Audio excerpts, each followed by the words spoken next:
Shout out to LTTV. Shout out to LTTV.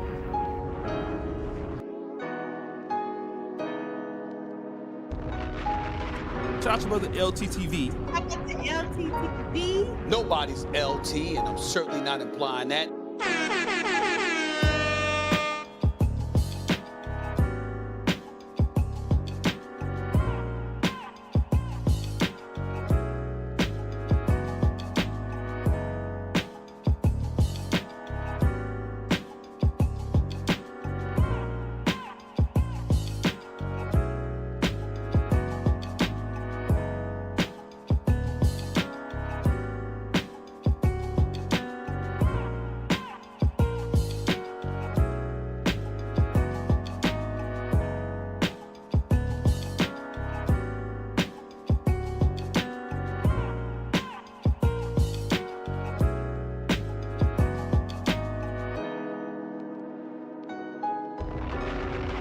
Shout out to LTTV. Shout out to LTTV.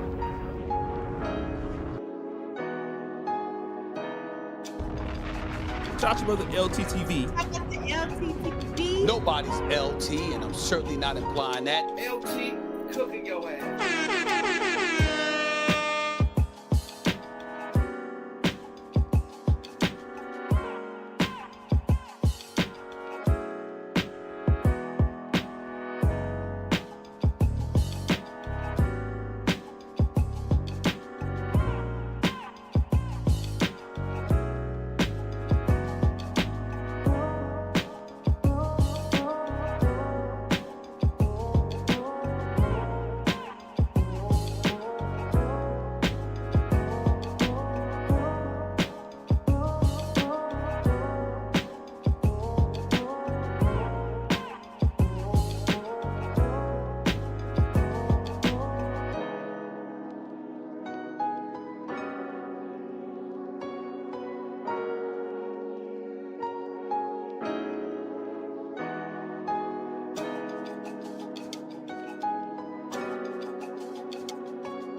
You don't find that suspicious? You don't find that suspicious? Do you guys, have you ever had black girlfriends? Yeah. Have you ever had white girls? Yeah. Oh, wow. Okay. What's your favorite? The most. Yeah, that means white. Who gets You know, a clip page dedicated to them posted it up. So it would appear they had no issues with the conversation. The audience for ShxtsnGigs, they wasn't feeling it because their entire audience, or most of their audience, are black women who believe that their podcast is a safe space for them to come and enjoy, all right, positive masculinity. Oh, not used to that. Was there baddies? Yeah, was there baddies there? I think there was. I don't even remember, bro. From where we were sitting or standing, Like it was, two. It was a Yeah, only I'm not gonna lie, it was slim pickings. In Atlanta? In Atlanta, I've seen the least baddies so far. Well, they took to Twitter in an uproar. As you can see, people were extremely unhappy. Some even saying that they use black women for content, but don't stick up for black women. Yeah, there were a few jokes made that were incredibly inappropriate.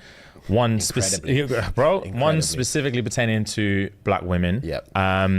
And in the clip, Andrew was making a joke. I'm not even going to get into specifics. Making a frankly racist joke. Yeah. And yo, what? Okay, but real, what did y'all but- cite though to be? Bad is the type. facts. Bad is the type. Okay, Yeah. that's fair. So what makes the girl bad? Like, what's the criteria? It varies though. It does vary from girl to girl. Just matters how you own it. That's a PR answer. A It's PR facts. answer. Facts. It's It's valid. Oh, It's beautiful. facts. If you have, and I'm glad she peeped that answer because that was a dumb answer. We all have a type. So when he said, "I don't got no type," we all know that's not true. When I was in school, there was a group of black girls in my year that would bully me religiously. It didn't fucking bother me because they were hideous anyway. I used to gun them hideous. So boy, fam, on a daily, it would be like, they used to call me half breed. They would say my dad is a sellout. They would say like, obviously, like being mixed race, they'll say you're mixed up, you're confused. What the fuck, man? Begging, trying to be black when you're not. All sorts from black girls. All sorts. And obviously, I had to chuck it back.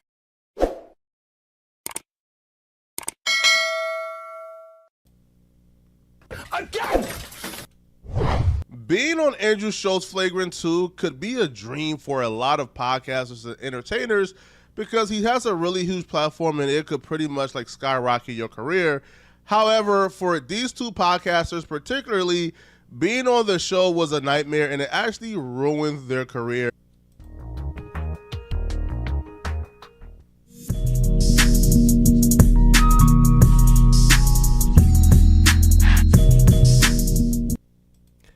Yeah, LTTV, Blunt Talk with LT, back at it with another video. All right, let's get right into this one. Okay, so these folks are pretty much being canceled because they were not honest. And I'm looking at this and I'm like, this is kind of pathetic. You're basing your platform reactions off of Black Twitter.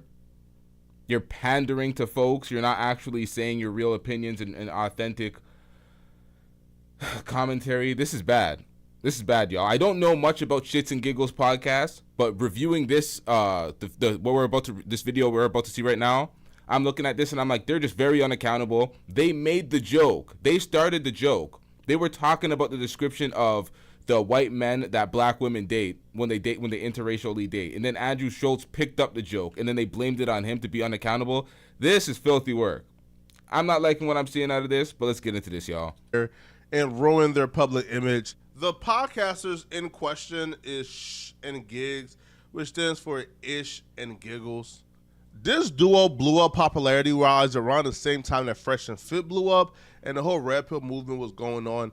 Now, the reason why they were able to skyrocket so fast, one, their personalities are infectious, but like women sort of view them as the opposite of Fresh and Fit and other Red Pill podcasters, right?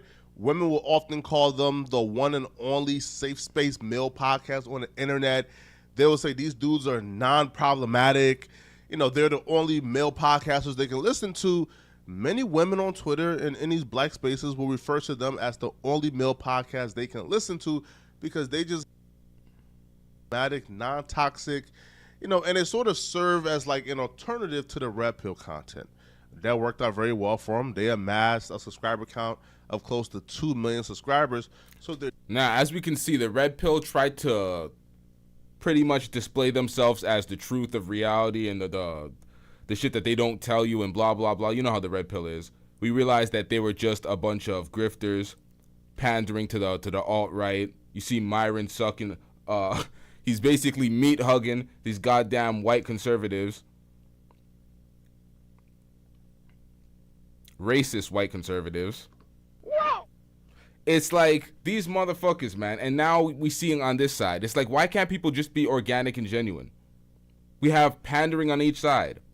Yeah, that was the safe space for women. But meanwhile, you know what? Before I get into my diatribe, let's get into this to the details so I can basically expound on the things that I want to speak on. They're doing pretty well. However, they're based in the UK.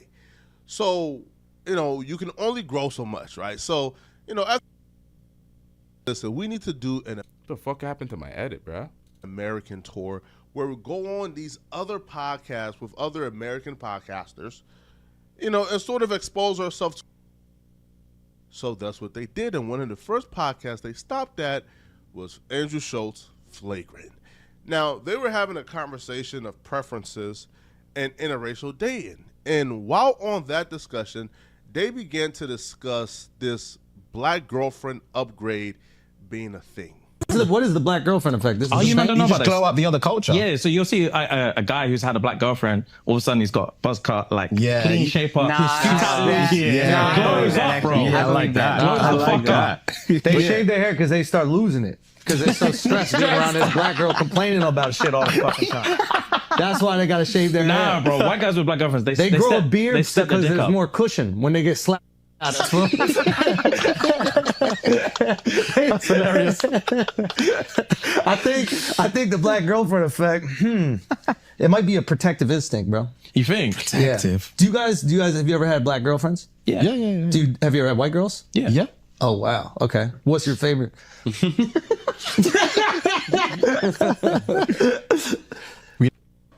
Gotcha, bitch. See, at this point, it's like, bruh, when you're not, they are pandering to black women, but they don't actually like or favor black women. That's not their type.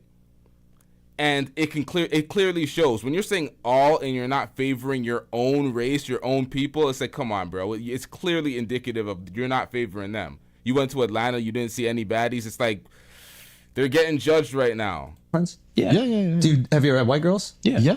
Oh wow. Okay. What's your favorite?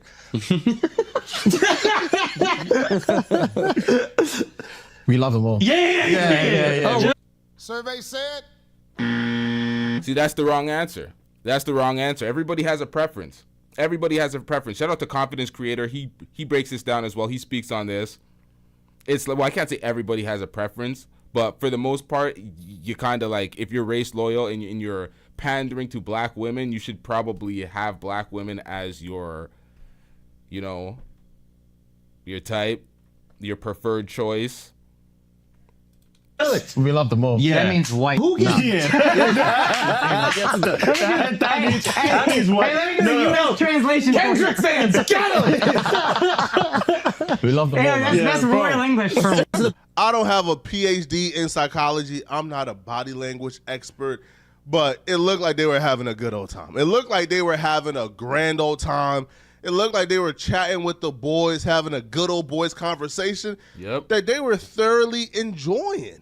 Now, I'm not sure if... Now, I said that they started the interaction, the conversation. That was actually wrong. Andrew Schulz asked the question, and then they went into describing what the black girlfriend effect was. I thought that they started it, but he actually asked the question, and then he got into the joke. So Andrew Schulz did start it. But nonetheless, they have a descriptor of what the hell the black girlfriend effect is.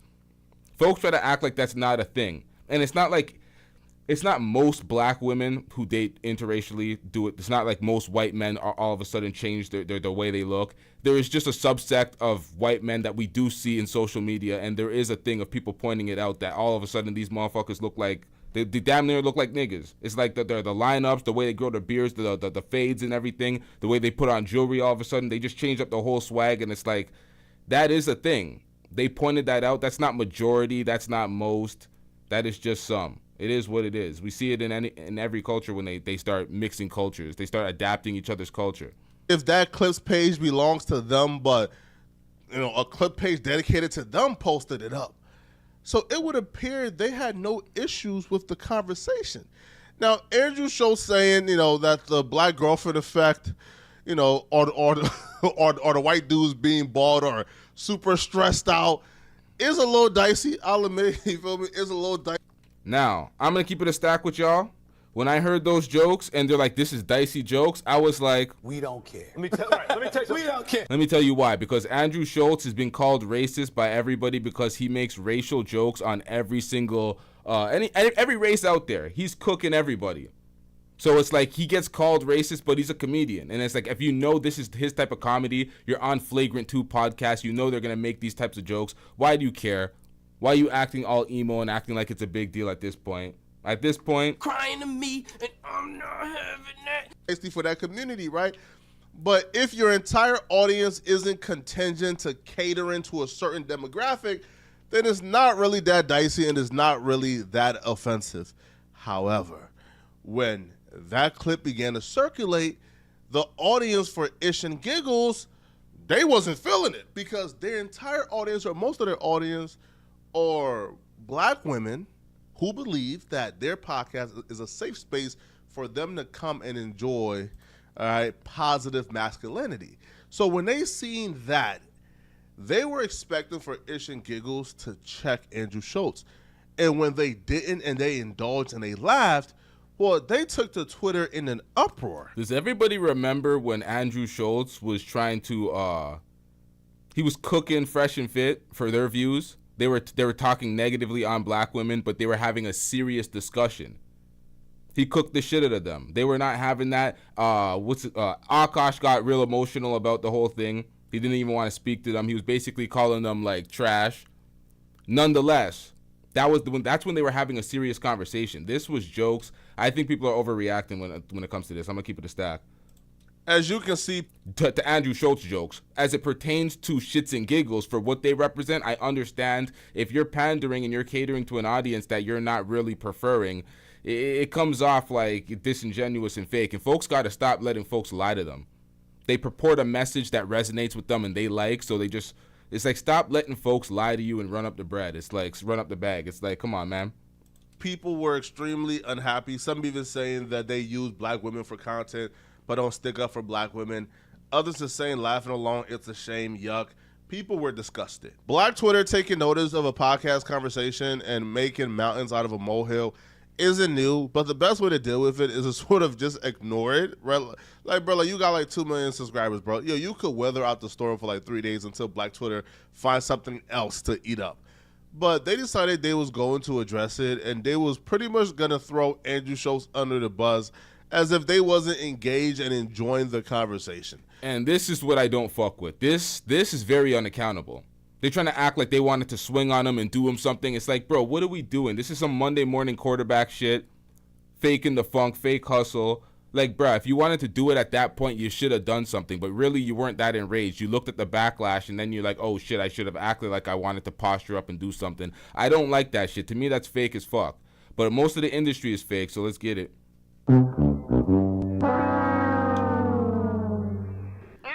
So they start off by saying that apparently like they were like super offended and like super weirded out, you know, by the Andrew Schulz comment, that they felt like they were in a position to where they could either fight Andrew Schulz or take flight. And they chose to take flight by laughing, you know, the uncomfortability out of their system. Before we get into today's episode, quick PSA, quick acknowledgement. So if you know, you know. If you don't, that's fine. But we just wanted to address something that's happening at the minute. This past weekend, there's been a couple clips going around from when we did a session on the Flagrant podcast while we were on our US tour. And yeah, there were a few jokes made that were incredibly inappropriate. One specific, bro. Stop the cap. Emotional damage. Man, this is what I'm talking about. What do you mean incredibly inappropriate? You were sitting there laughing, joking it up, continuing the jokes. When I hear this, I'm like, come on, man. Like, stand on your shit. This is wrong with these motherfuckers that pander. Stand on your shit. You should have got up on your platform and... We're in a different era. Get over it. Whoa! That type of shit. One specifically pertaining to black women. And in the clip, Andrew was making a joke. I'm not even going to get into specifics. Making a like, frankly, like racist joke. And yo, what? Race? What? Yo, they're not saying, yo, the joke was edgy, you know, a little insensitive, little out of order. They went to the full insist. They said, yo, this joke was racist. Racist? Yo, do you see what being beholden to a particular mob would do to you? You see, these dudes are slaves to Black Twitter. Their content is catered around Black Twitter. Like, they have to walk on eggshells to avoid pissing off Black Twitter. So that's why they can't. Yo, I'm sure these dudes are great guys who are just regular dudes who may have some edgy jokes here and there. But because they can't be themselves, you have this. Where, yo, you laugh at a joke that was funny at the time, yo, because Andrew was cooking a little bit. All right? You know, your audience is tripping, cool. But to come and try to paint that man who offered up an invitation to you on his platform. He was nice to you. He was good to you. And to turn against him and betray him and throw him to the wolves because your audience is pissed at you is crazy. We were laughing at it. And to give, there's first of all, before we get into like specifics or anything like that, obviously there's just literally no excuse. There is no excuse. Agreed. And fight or flight is a real thing. Who are these niggas?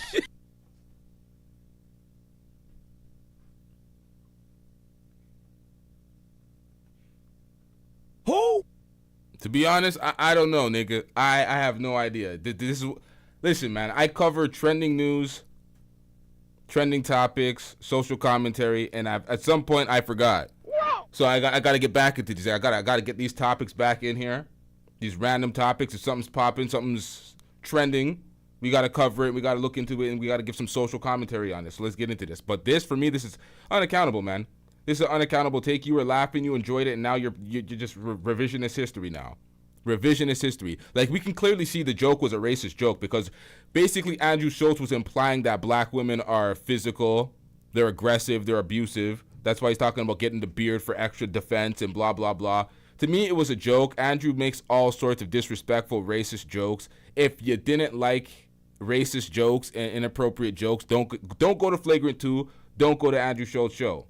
That's just what it comes down to. I don't know, man. I don't know why people want to police every show. Everyone has a different type of show. Unless they're fresh and fit, and we got to get these niggas the fuck out of here. Get him out of here. He's got no place in here. Get rid of him. Okay. And folks absolutely cooning it up. If folks are cooning, I see why folks want to get rid of their platform. I'm like, get them the fuck out of here. Folks are crossing lines, hate speech. They go against guidelines. I know why people want to get them the fuck out of here. But Andrew Schulz doing these little jokes, it's like, man, whatever, man. It is what it is. It's for somebody. It's for somebody else. It's not for other people. If you had an issue, you should have addressed it in that moment. You shouldn't try to disparage their character, wrongly malign them after the fact when you were just there laughing. It doesn't make sense to me. Like, it is, yeah. Fight or flight is a real thing, and it's so not easy to say, but when you're in those situations, you look at it through a lens of like, bro, if it was me, I promise you I'll stand up, I'll kick them cameras down, I would smack homeboy in the face, I would say this, I'll do... What? And it's so not easy to say, but when you're in those situations, you look at it through a lens of like, bro, if it was me, I promise you I'll stand up, I'll kick them cameras down, I would smack homeboy in the face, I would say this, I'll do that. But when you're in there... No, you ain't. Man, you ain't doing shit, bro. You up here trying to get people safe. Yo, what kind of filthy work is this? Yes, the camera loves your nastiness. Over a joke, people are thinking this in their head? Nah, man. When you're in those situations, you look at it through a lens of like, bro, if it was me, I promise you I'll stand up, I'll kick them cameras down, I would smack homeboy in the face, I would say this, I'll do that. But when you're in there, you're in shock. You're in shock, and all you want to do is move on. Yeah, bro, move on is the word, bro. All you want. Just like a woman. This for the bitches, nigga. Bro, what are we talking about out here? Bro, you guys are two grown-ass men on a platform.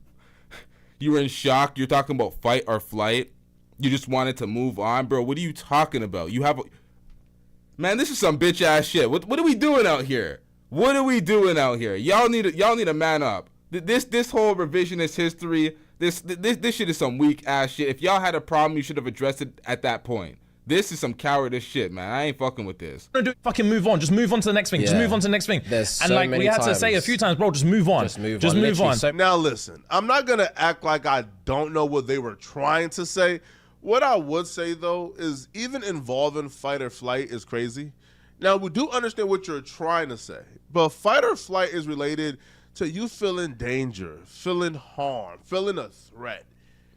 And, you know, you either have to back away or have to address it.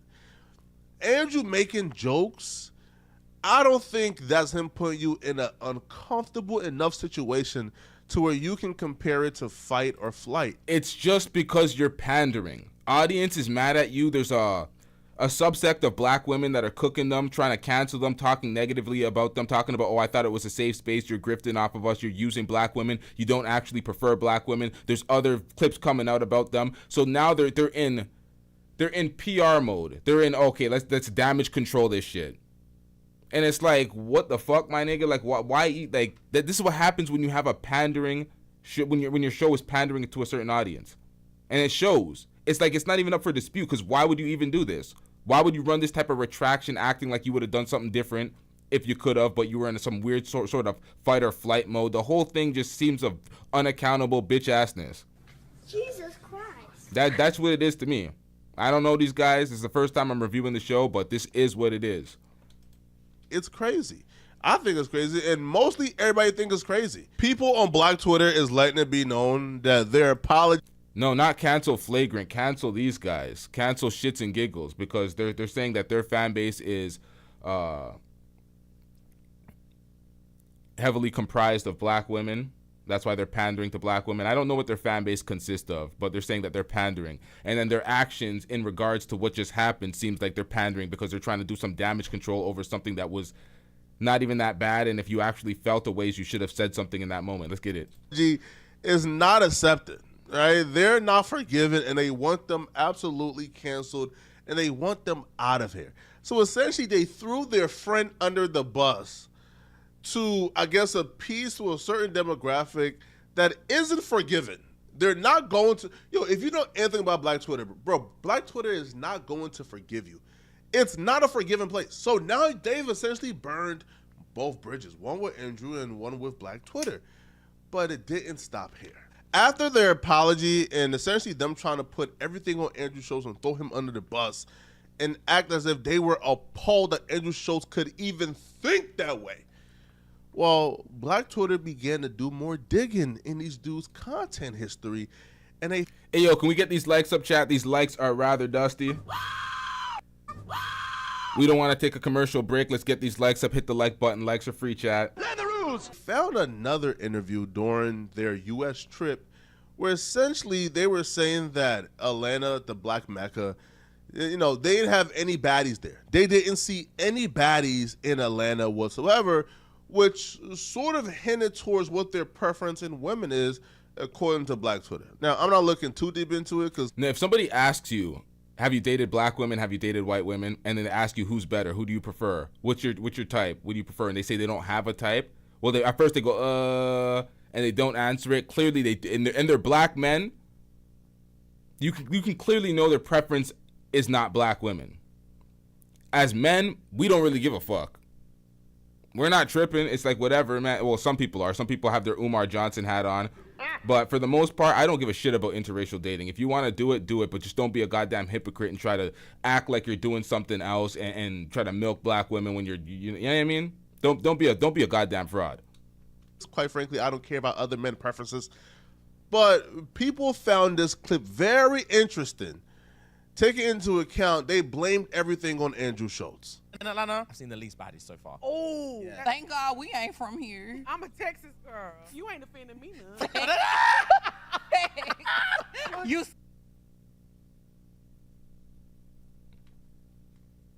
What the hell was that? Am I confused? Y'all are from Texas, but y'all are still in Atlanta where this is happening, so you would still be included in that pot. Am I confused? In Atlanta, I've seen the least baddies so far. Oh, thank God we ain't from here. I'm a Texas girl. You ain't offending me none. You see, they ain't think you see. We've still got a couple days. Maybe we'll find out. But yeah. I've seen like 2 or 3. Hey, but what is y'all's type though? Bad is the type. Facts. So what makes a girl bad? It varies though. It matters how you own it. It can be a skinny girl who wears the fuck out of being a skinny girl. And then you got a thick thing who just owns the shit out of being a thick thing. It's bad is bad is bad. Stop the cap. No, this is a PR answer. That's what she says. It's a PR answer. This is 100% a PR answer. This is what I'm talking about. This is when you leave everything so ambiguous. It's like, bro, just answer the goddamn question. If somebody asks me what my type is my woman, a black woman. The fuck? It varies though. It matters how you own it. It can be as in, what is your preference, I should say, because your type is a little more descriptive, but what my preference is a black woman, and I'm with a black woman, so it adds up. These motherfuckers. Skinny girl who wears the fuck out of being a skinny girl.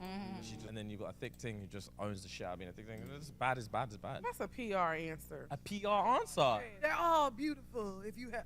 I'm not saying everyone's beautiful. I just told you Atlanta's clap. I never said everyone's beautiful. I just said I'm not seeing anybody's here. You know what's funny about Atlanta though? Atlanta has a lot of transplants. So a lot of the people that live here, like you rarely run into people when you're out and stuff that are from Atlanta. Like the real Atlanta people, they be in the trenches, like off of Cascade. We about to get jumped next time we go out. Off of Cleveland Ave, that's what they be. What? We live here, man. I don't go to Cleveland Ave. I'm not getting jumped. Them acting as if they're so well-mannered, they can't even fathom Andrew Schulz making those jokes while they go on a podcast and openly state that all the women in a particular city like Atlanta, which by the way is the black Mecca, the black capital, that all the women in that city is ugly and chopped. Yeah, he said they're clapped. He said, I just said Atlanta was clapped. And I'm like, bro, what? What are you on, bro? You say, like, come on, man. We already know. And then when you pair it up with this, hold up, y'all. Because I seen today on Adam 22's channel, on No Jumper, and on Plug Talk, his channel with Lena the Plug, he interviewed this black woman who has a heavy disdain for black men. She does not find black men attractive at all. She does not like black men. She only deals with white men. She's a OnlyFans model now. And what she said is she was bullied by black men her whole life, her whole upbringing. And we see this as a recurring theme.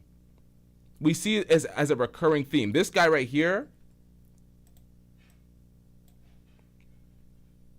Being mixed race, I'll say you're mixed up, you're confused. Black girls in my. So when he said, Hold up, Chad.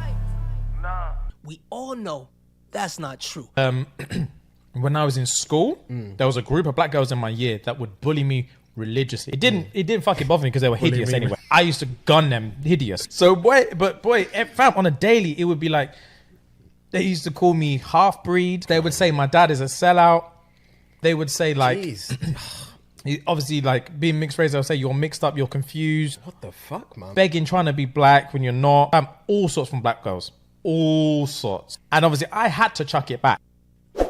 Now, that colors his perspective when it comes to black women because he doesn't prefer black women. When somebody asks that and you're like, it's like, come on, man. You know what it is. You know what it is. But, that woman, she had the same experience as when she was getting bullied. She has the same projection. We heard it with Terrell Owens. We hear so many damaged people from their youth, from their upbringing, when they're kids getting bullied, and it just colors their perspective. And there's a whole other group of people that are just interracial dating. They're just doing their thing. It's not damage. They're just doing their thing. They're just whoever the fuck they ended up with, and they hate talks like this. I understand it because they get grouped in it, but it's like, it is what it is. I have a bunch of other points to make, but let's get back into this first, y'all. All the women in a particular city like Atlanta, which by the way is the black Mecca, the black capital, that all the women in that city is ugly and chopped. One, aren't you the protectors of all women? Why are you speaking on women on podcasts, bruh? Aren't you the podcast where they can go to for a safe space? You know what is crazy too? The example was black women that are dating white men. And then these guys still got to jump out the window and defend those. It's like, wait, you're with the white man. Shouldn't the white man be defending you in this instant? Why are the black men still... Like, I was like, what the... I was like, wait a minute. Well... Wait, I'm confused, right? Right? Because, yo, if these dudes were just themselves, which... I do think, if they were just themselves, they would be very pleasant to listen to. It seems like two regular dudes who have been forced into the corner to act like they are virtuous and they are holier than thou, and, they have to operate on a frequency that's up here. When, nah, bruh, they can just be themselves and say, I'm not going to be held hostage by the woke mob or Black Twitter anymore, bruh. I'm going to break through. But it didn't stop at that particular clip. Black Twitter found another clip where the light-skinned dude is essentially saying, listen, man, all right, black women bully me. See, if I was just a little more patient, I would have gotten to this clip without actually having to go back, but it is what it is. Let's get it. It caused me trauma. You would think this was like an episode of like Rollo Tomasi, right? Like, you would think this was like vintage Sneeko. When I was in school, there was a group of black girls in my year that would bully me religiously. It didn't fucking bother me because they were hideous anyway. I used to gun them hideous. So fam, on a daily, it would be like... And according to him, all of Atlanta is clapped. So you're saying they were hideous. It's like, bro, maybe you just don't like black women because they bullied you, and then you just have this copium where you're just like, they're hideous. I don't want them anyway because they're bullying you. And it's like, god damn, this is bad, bruh. This is bad. Why don't people grow out of their childhood trauma? Why does it bug you so much into your adulthood? I really don't understand a lot of this. And most of these motherfuckers end up on the internet. It's like, I don't hear this from the day-to-day person speaking to them. It's like this type of trauma is just like, goddamn. Like, they used to call me half-breed. They would say my dad is a sellout. They would say, like, obviously, like, being mixed race, they'll say you're mixed up, you're confused. What the fuck, man? Begging, trying to be black when you're not. All sorts from black girls. All sorts. And obviously, I had to chuck it back. So I apologize to anyone if I offended you, like, peripherally, when I was gunning for these, man. But I had to chuck it back because, obviously, it was peak. Sam, why your dad's a sellout, innit? Only likes white girls. That's mad. That's crazy. Like, where is this coming from? Where's this coming from? Yeah. That appears to be an older clip prior to them getting their new set, the upgrade in equipment. It looks like they were just speaking about their feelings and their experiences and their trauma. And that's okay. You don't need to cater or protect everybody's feelings to cater to a certain demographic. It's dumb and it doesn't make sense. All right, now his former classmates were in the comment section hating, but listen, man, I don't give like clout chasers any type of. Listen, if somebody like famous or big, right, like blow up, and you right, and like you're from like their past, and you trying to come and try to like expose. I don't give that no light, bro. I always feel like that was the most corniest thing in the world, bro. Like some clowns try to do that to me, but then it turns out they were all clowns and frauds. So then it's kind of like okay, right? Like y'all chose their sides and now they got exposed and now look, I'm standing because I. Wait, what? What? Wait, somebody exposed you, but they turned out to be a fraud. But what they exposed about you, was it true? Because if they're a fraud, that doesn't make. I don't understand that. If somebody's a fraud, but they expose you, but what they have on you is true, then you're still exposed.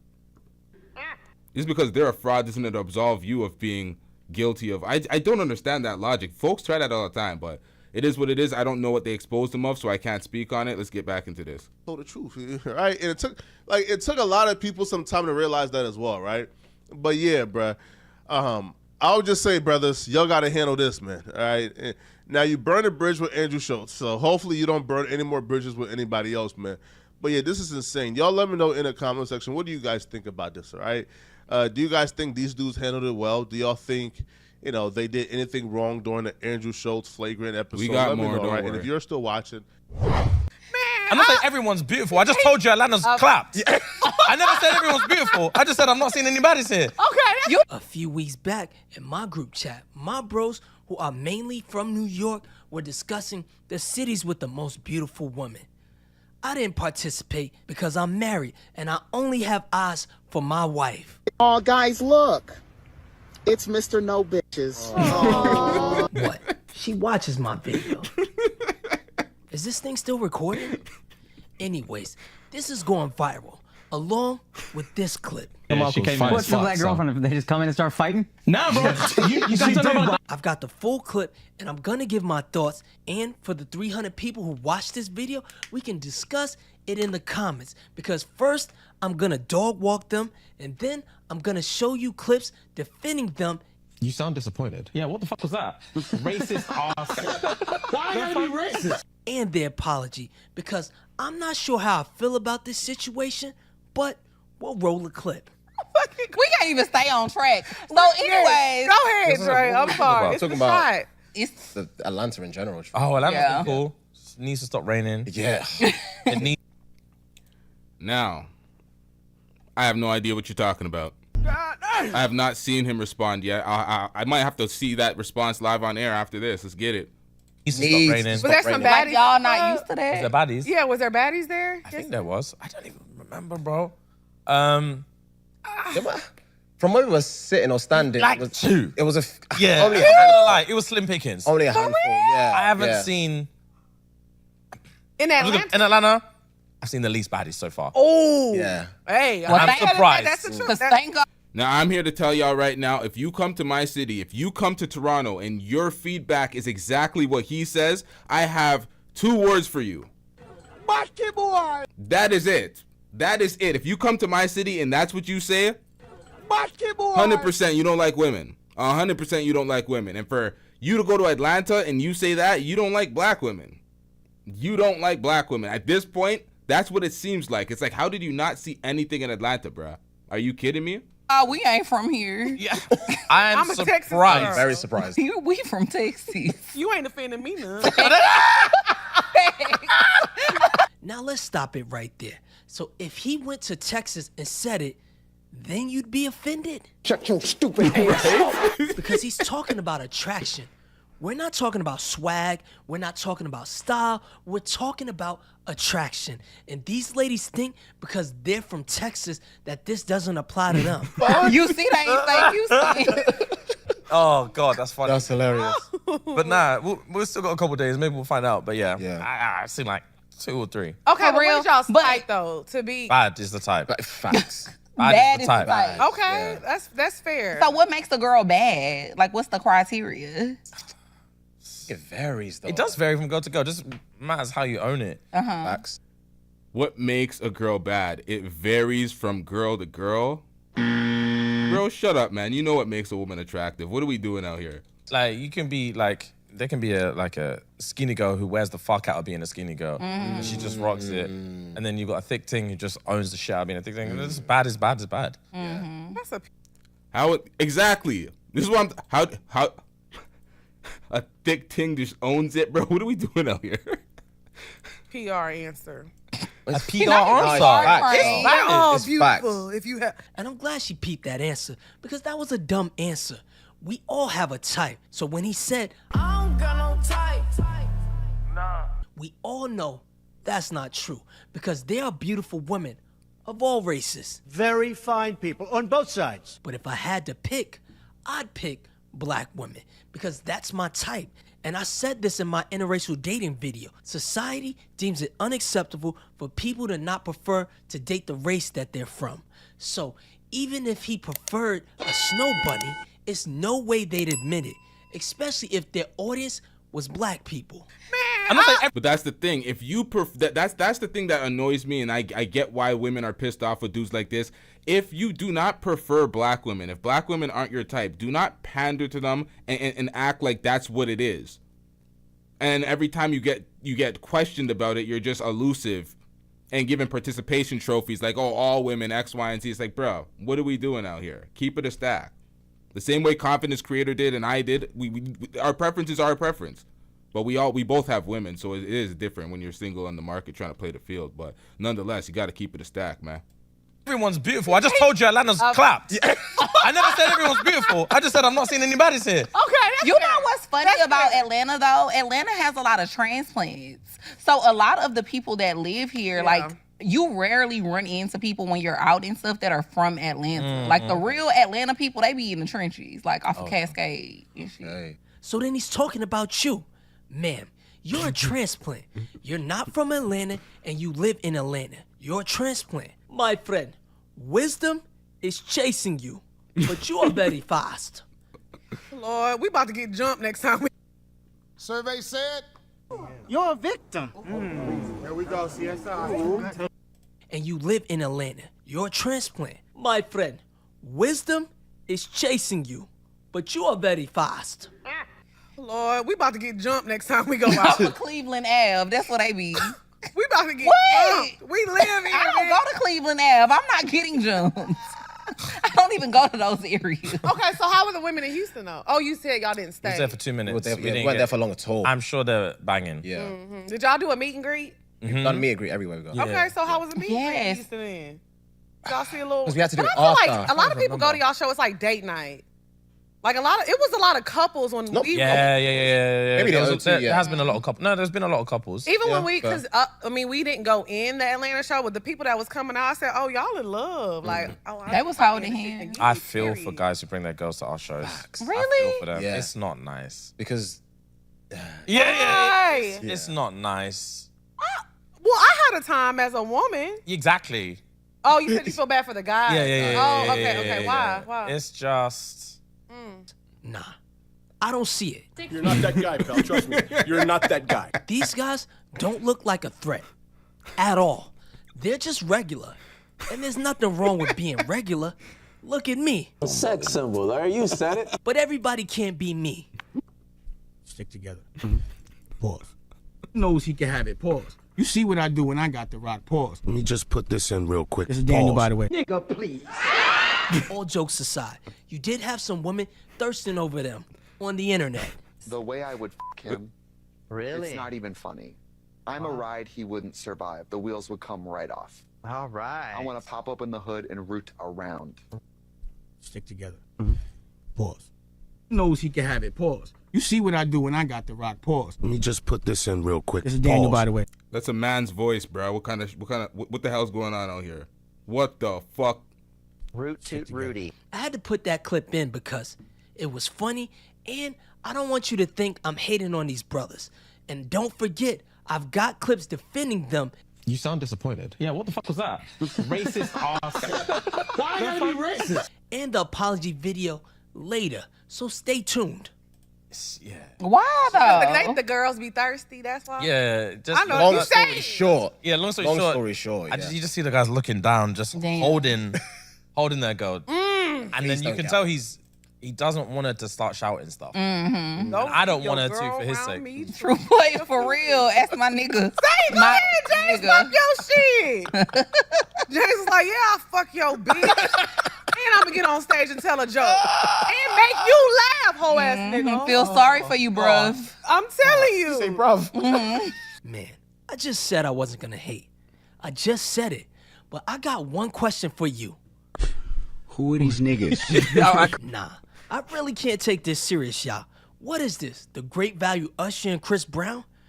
Promise me, y'all, all 300 of y'all that watch this video, if my head ever gets this big, where I can't fit in the door, I want you to send me the link to this video with this timestamp where I look in the mirror and say, Shut the fuck. because one thing I will give you props for is that y'all stayed consistent. Y'all didn't give up, and now you have a successful podcast. And I'm not gonna lie and say I watch your show. But the thing is, the only time I see you guys going viral is when you're telling Reddit stories, which isn't special. You guys aren't super funny, you're not super talented, and once again, as confident as I God damn. He got his ass cooked. He got cooked. Adrian, you didn't go down like that, huh? He got cooked. on viral is when you're telling Reddit stories, which isn't special. You guys aren't super funny, you're not super talented, and once again, as confident as I am, I know I'm not super funny. I'm not Kevin Hart funny either. Long dick, hey. Just average funny. So I'm just calling a spade a spade. But even at your shows, you have people who like you, so you're doing something right. But from the clips I'm seeing, you're performing other people's songs, and you really think you're Chris Brown. And obviously, I had to cut the music for copyright purposes. And show you what love. Stick together. Pause. Hey, what the fuck is this, bruh? Get him out of here. He's got no place in here. Get rid of him. Okay. Love's about. He's so light-skinned. Oh my God. Up and down, something, something. I don't know the rest of the words, but we gonna keep going. I chalked this up to being. Bro, what the fuck? Hell no. Trash ass nigga. That ain't your song. What kind of zesty shit? What the fuck was that, bruh? Come on, man. I've seen him do it. Hit that like button, chat. These likes are rather dusty once again. Rather dusty with the likes. Come on, man. Light skin, but here's your buddy doing the same thing. But we gonna keep going. My bad, I went back. I chalked this up to being light skinned, but here's your buddy doing the same thing. Yeah, you can't chalk that up to being light skinned, because look. I've seen him do it. What I need. They heard the ladies screaming and they didn't realize the ladies are just hyping you up and having a good time. And this is what normally happens when guys with dad bods come on stage and dance.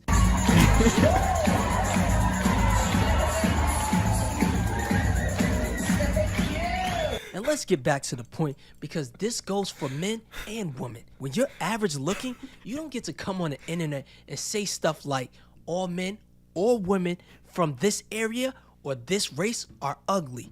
And even if you're attractive, you might get a little more grace, but people will still flame your ass as well. Because you can be attractive and still not be someone's type. The thing is that you can find someone attractive even if they're not your type. Even if they are only attracted to Hispanic or white or whatever the fuck. Like, you can still say someone is attractive even if they're not specifically your type or you're sexually attracted to them. Hell, I can find a guy attractive. That don't mean I want to fuck him. Ladies and gentlemen, this is gay. Gay. I was with bro until he said that last part. So we're gonna get to the apology and the Andrew Schulz clips next, because these clips definitely make it look like black women aren't your preference. And I still can't tell even after the apology video if they are. And some of these Bro, we know they're not. We know they're not. Black women are my preference. I'm with the black woman. Black women are your preference. You're with the black woman. What the hell are we doing out here? What is this mental gymnastics type shit out here? These niggas, come on, man. I don't even know why people fake the funk. Just do you. Niggas ain't mad at what the fuck you dating. I don't even understand this shit. Shout out to Brother Jumbie with the $5 super chat. I'm getting rich.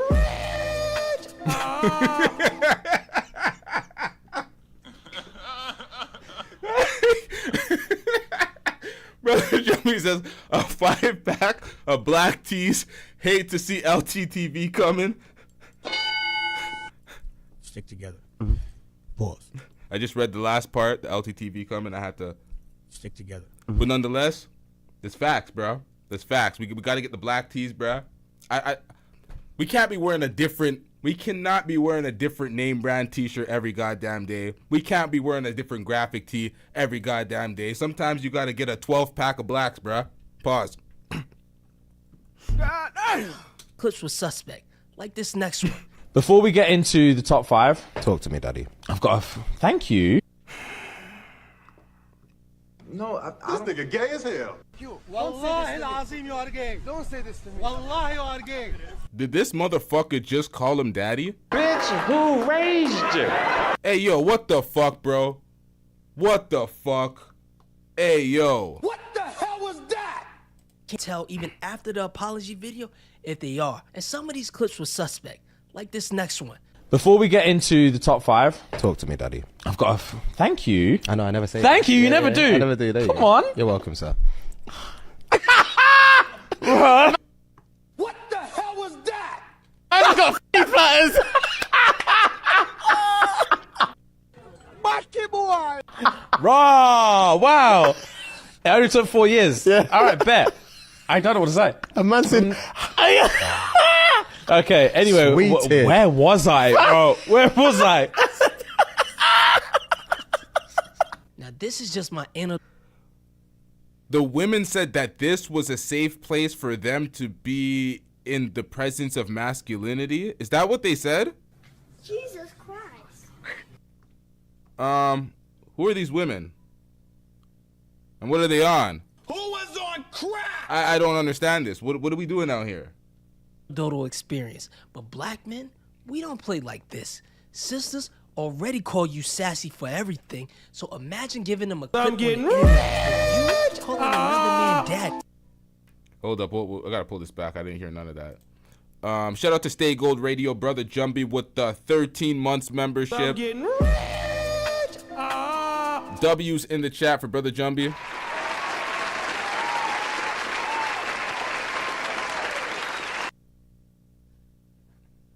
Black men, we don't play like this. Sisters already call you sassy for everything, so imagine giving them a clip on the internet with you calling another man daddy. Why are you gay? And then your tour is called Daddy's Home. And this picture, I'ma just move on because I ain't about to get canceled. How do you feel about... Nah. We calling out the zest, bro. What is this? Basket boy. And daddy. Why are you gay? And then your tour is called Daddy's Home. Let me remove myself from the screen so y'all can see exactly what he's looking at.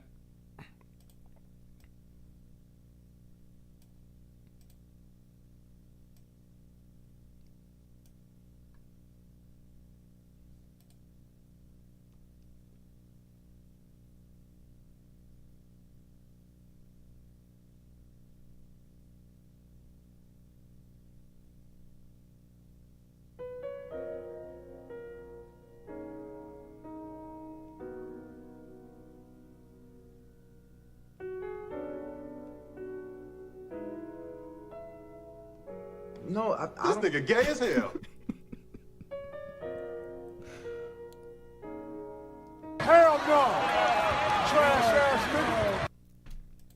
In this picture, Oh, there's a close up. Hey yo, bro, what the fuck?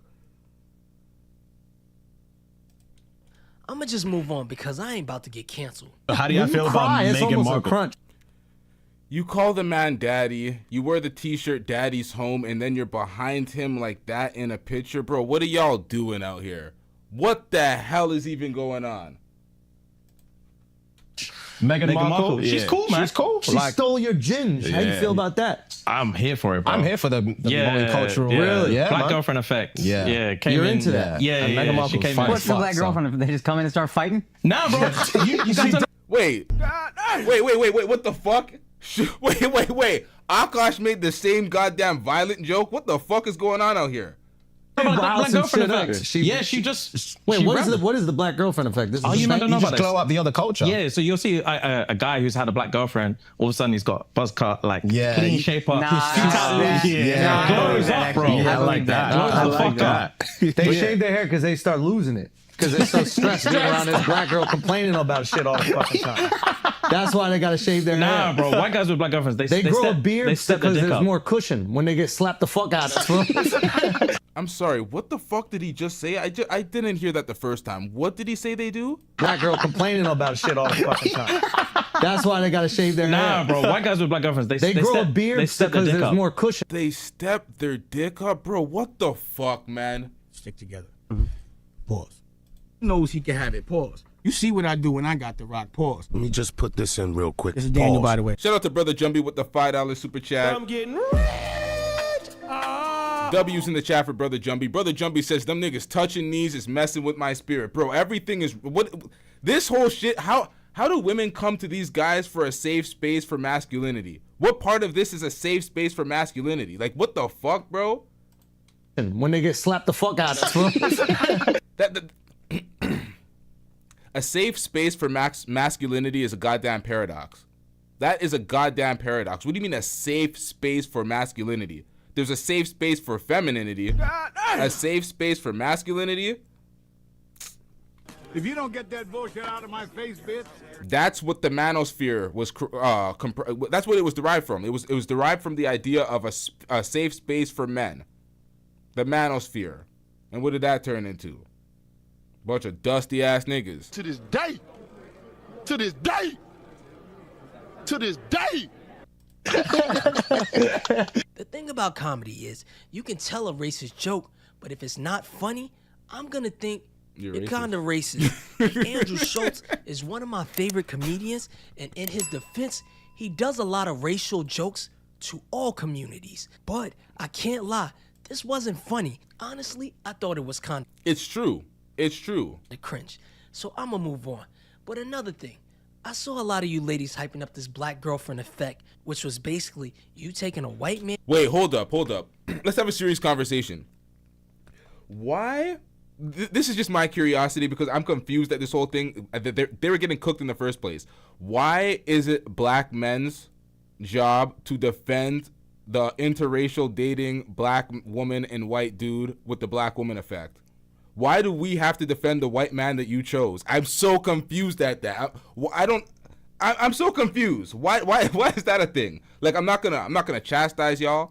I'm not gonna cook. I'm not gonna cast aspersions on a interracial date. I'm not hating on interracial dating at all. Feel free to do what the fuck you want to do. But why do I have to defend it at the same time? This makes no sense to me. And trying to make him look like a black man, in my opinion. Now, my wife disagreed with my opinion, and she said there were things that she wanted to see me in that she bought for me to wear as well. But my response to that was, you didn't change my whole swag though. Imagine me dressing like a black guy, meeting an Asian woman, and starting to dress like an Asian man. You don't think that's weird? You just erased my whole identity? And side note, my wife is black, by the way, not Asian. And no, your nosy ass can't see pictures. Yeah, so I don't even get his wife's comparison. She brought him clothes that she wanted him to wear. You guys are both black. That didn't change the culture. It didn't change. I don't understand the comparison. But it is what it is. Let's get it. I think the black girlfriend effect. It might be a protective instinct, bro. You think? Protective. Yeah. Do you guys have you ever had black girlfriends? Yeah. Yeah. Have you ever had white girls? Yeah. Yeah. Oh wow. Okay. What's your favorite? That right there is a face of somebody that is embarrassed, got caught on called out on the spot, doesn't know what to do, they don't want to lie. But we love them all. Yeah. Oh, just feels bailed out. We love them all. Like, bro, what are we doing out here? What the hell are we doing? Stop the cap. Like, you have a preference. You don't want to say it because you can't say it because it's not black. So you have to divert to this is what's horrible. Do not pander to a group of people that you're not actually standing behind or standing beside. It makes no sense. We love them all. Yeah. That means white. Yo, who gets? That means white. Hey, let me get the US translation. Kendrick fans, get him! We love them all. Hey, that's royal English for white. Guys, we added a second And that's the full clip, followed by this weird question. All right, where the hottest white girls in all of Great Britain from? Pengiest white girls in England, bro. I say Manchester. What? Hey, yo, what the fuck? It was so, this guy's like Pengis, because that's what it means. Peng means fire, means whatever, hot. You were able to just think and be like, and then locate the white girls. So you damn well know what they favor. It's like, bro, come on, man. What are we doing out here?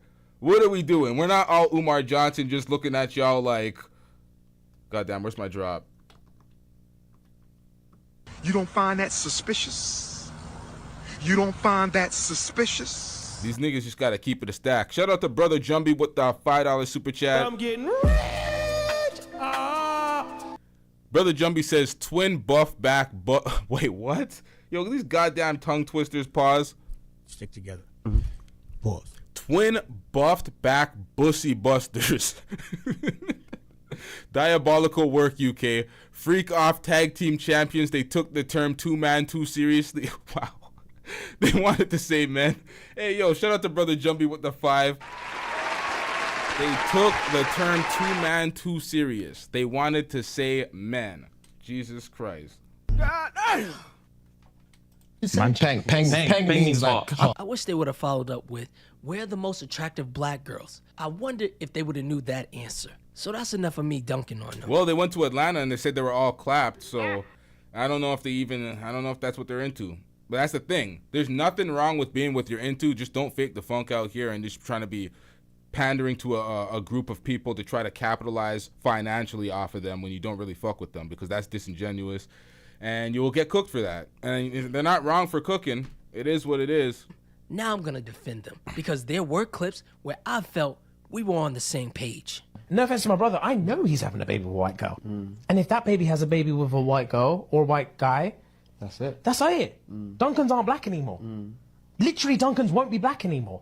But because I know I'm one kid away from there being no black anymore, like I knew out of all my family, if anyone's keeping the black in there, it's gonna be me. Yeah. So this clip kind of makes me feel like he plans to marry a black woman, but I'm also confused with how you don't see any beautiful women in Atlanta. That's interesting to me. And a lot of you guys dating interracially, wait, I won't say it. I just caught something, but I'm gonna leave it alone. I'll let someone else. Being there and seeing Diana Ross and all her family, it just got me thinking about how black people can become white in 2 generations. Everybody except her eldest child is mixed, and then they all had kids with white people, so now all their kids are white with blonde hair. And Diana Ross is this like black legendary. There was this video that I wanted to show y'all from Time, and I looked at it and I'm like, I have no problem. I'm not the Umar Johnson type of elite, that type of black elitist like that. Like, of course I want the black people to prosper and the greatness for black nations and all that shit. But when it comes to individuals, interracial dating, I'm not trying to police that. I do not give a fuck. That do what you want to do with your life. But I seen one video where there was a husband and wife. They stayed together their whole life, and they had kids. They had 8 kids, all boys. Only one of them ended up with a black woman, and the rest of their kids I want to show y'all the video. I don't know if I have it right now, but I was like, holy shit. Y'all just completely mixed lineage is corrupt and you had 8 kids and they're all boys and they all went. I'm like, yeah. Seeing shit like that is alarming. I'm not policing anything. I just looked at that. I'm like, damn, none of y'all could have picked black. Like, goddamn. Icon in America. And that's what your future holds. All you black men and women who want to date interracially, welcome to the Diana Ross effect. Moving on. Okay, so here's a more positive clip where they're defending black women, which I think will put them back on good grace with black women. She's the hottest girl on the planet. Just give me anybody in the top 5. Yeah. Top 5. Just look like Meg. The Stallion? Yeah. You sound disappointed. Yeah, what the fuck was that? Racist ass. Why gotta be racist? The Stallion? Why is that racism?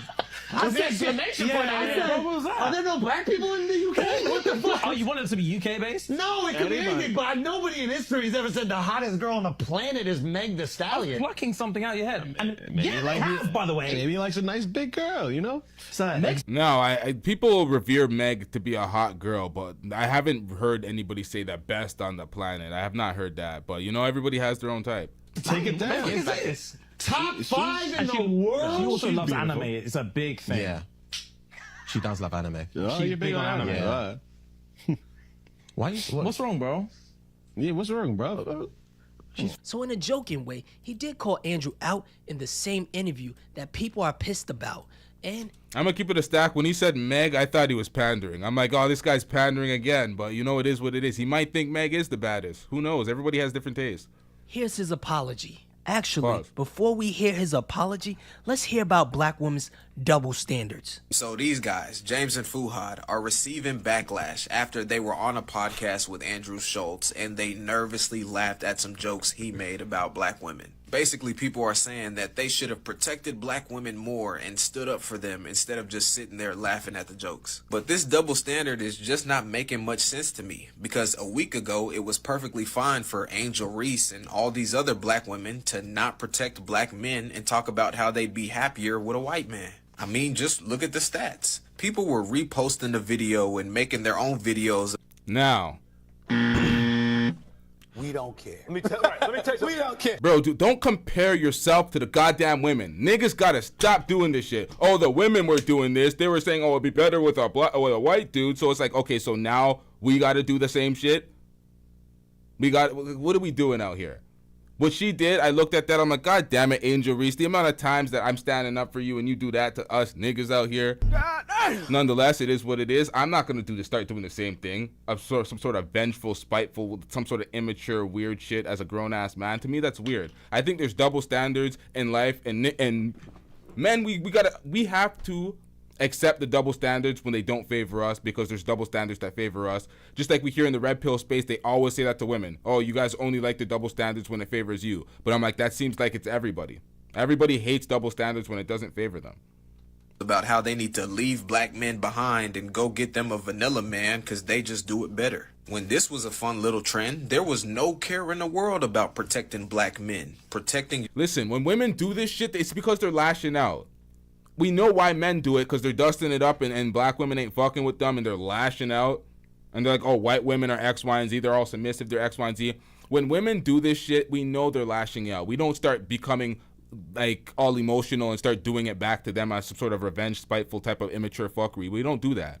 But we know they're lashing out. Angel Reese is not getting the options and the results that she wants, and because she's propped up so much and everyone's like, oh, look at this girl. She's bad. She's a fat ass. She's cute face, blah, blah, blah. All the things they say about her. She's the only feminine looking one on the court. All these things that they say, all the laudables, and she's not getting the results.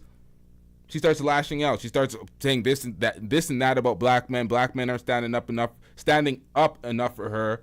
Black men are being objective in the media, saying Caitlin Clark is the rookie of the year. We're not joining in on the mental gymnastics that some of the women in the media are doing, because some black women in the media are going out very sad, trying to cape for Angel Reese at this point, when it's quite clear. Earlier in the season, when she was getting all these double-doubles and you felt her impact, and the Chicago Sky were doing really good, doing better than the Indiana Fever, then you can be like, okay, it makes sense why she was in the Rookie of the Year conversation. As the season progressed, Chicago Sky has fallen way back in the standings. Indiana Fever has gotten better and better. Caitlin Clark's stats continue to ascend. It's not close right now.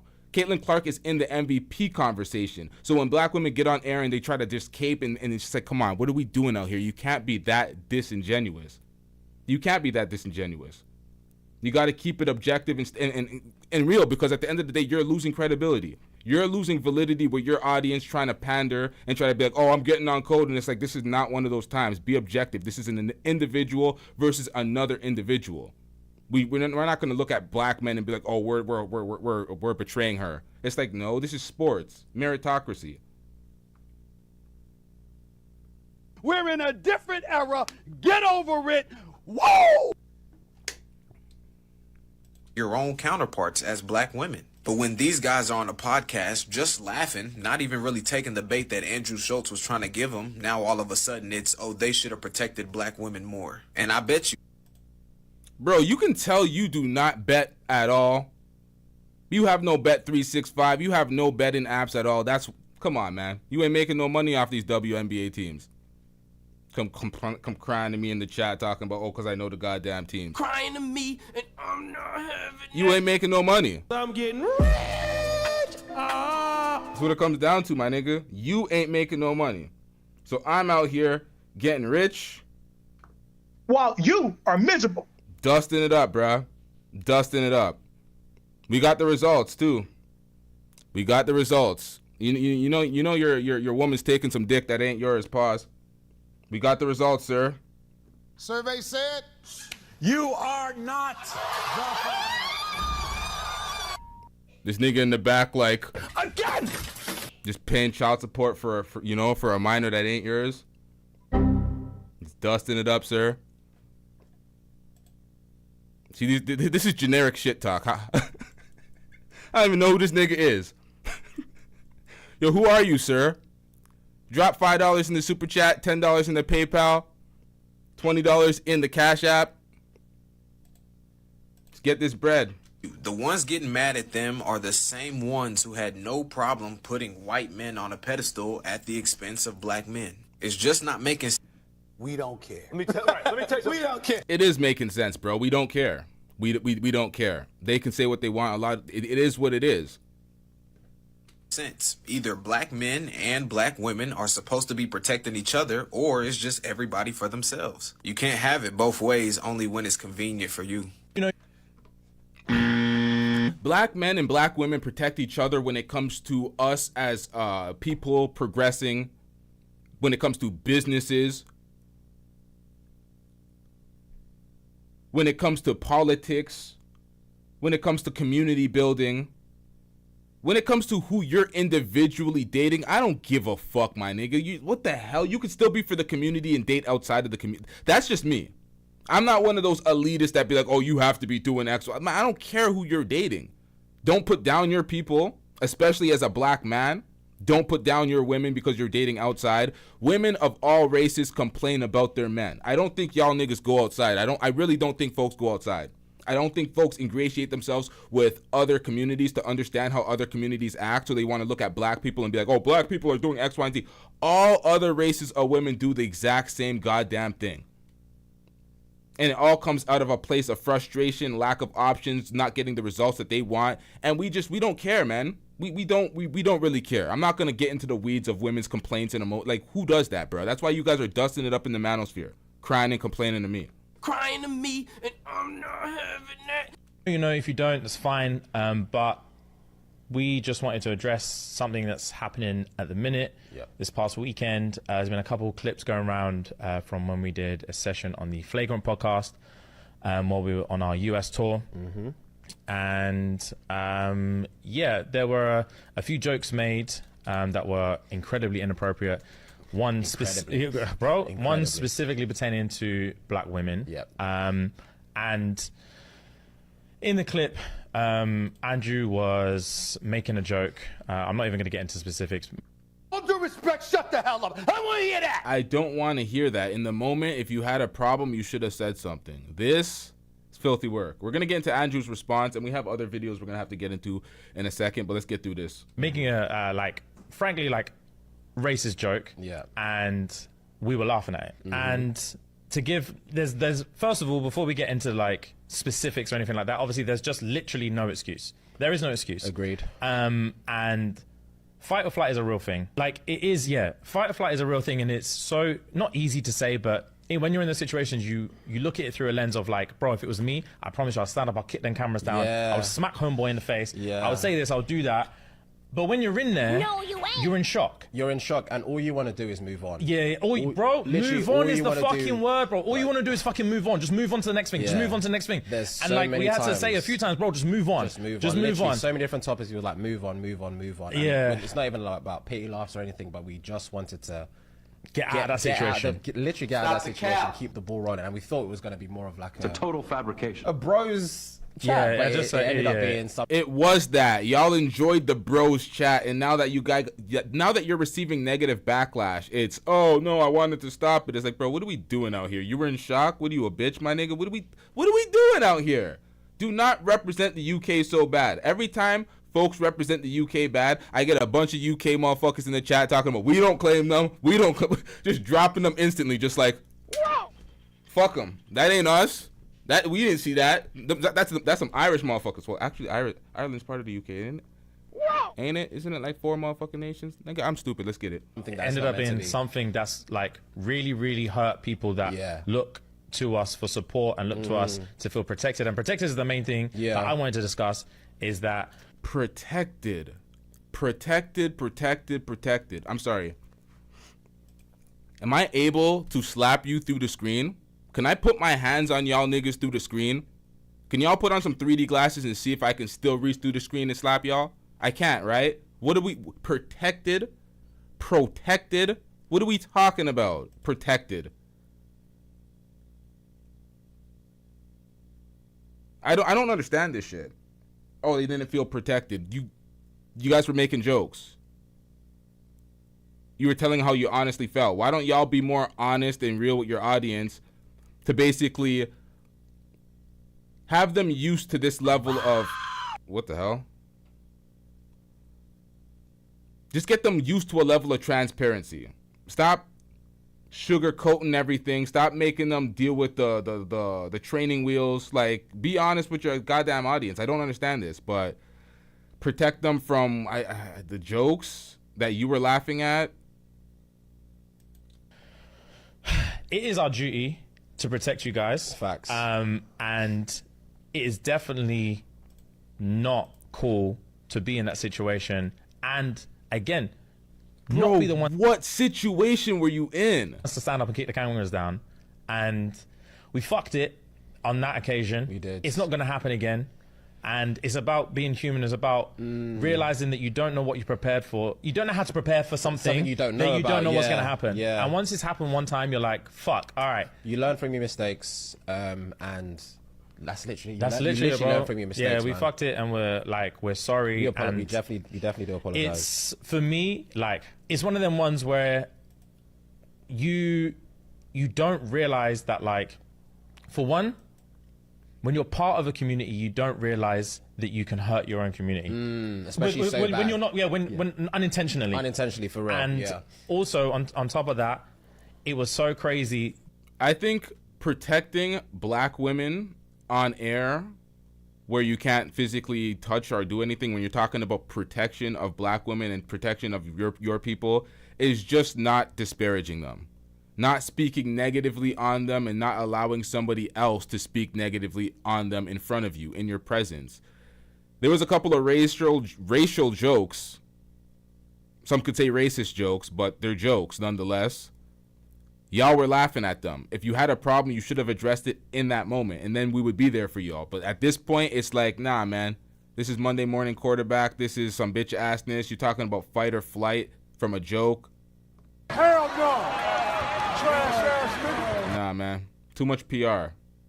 Too much damage control. It's like, come on, man. That, like, the narrative that's been spun about how we feel about our community, the irony of the fact that whilst the whole reason we're in that country was to just show how much we love our community and show how much we love our supporters and how much time we spent at the shows. I'm sorry, sir. You did a terrible job. You did a terrible job showing how much you love your community because you did not say anything to elevate your community. You said Atlanta was clapped which means the women were in Atlanta that y'all seen were unattractive. When they asked you who is your preference between the whites and the blacks, that white women and black women you dated, you're like, we love them all. You did nothing to elevate your community. You just, I don't know, man. I don't know. And just like getting to know people and just like understanding our community better and just like making friends and making bonds and showing love, and they're showing love. And this whole 6-week trip was just about showing how much we love our community and how much our community show out for us. And then to have that exact same trip be the reason that we're having to have this conversation now. But at the end of the day,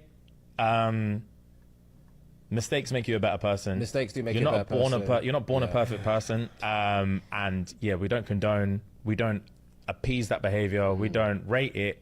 And we don't want you guys to think that we were sat in that room rating what's going on. We hold our hands up, we apologize. Yo, could somebody drop the link to Andrew's response?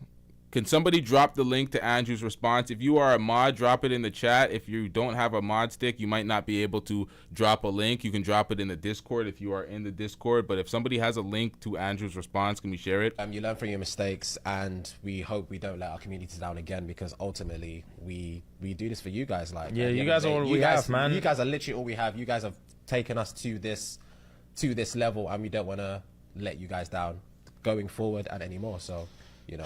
Yeah, but anyway, on to regular viewership. Yes, sir. I think the apology was genuine, but I still don't think these guys are sex symbols like me. Nigga, please. But I think them laughing at a dumb racist joke that wasn't funny may be a reach on my part and maybe others. But we'll have to wait and see who he marries or gets pregnant, because if he marries a snow bunny, y'all motherfuckers is canceled. And just like that, I'm canceled.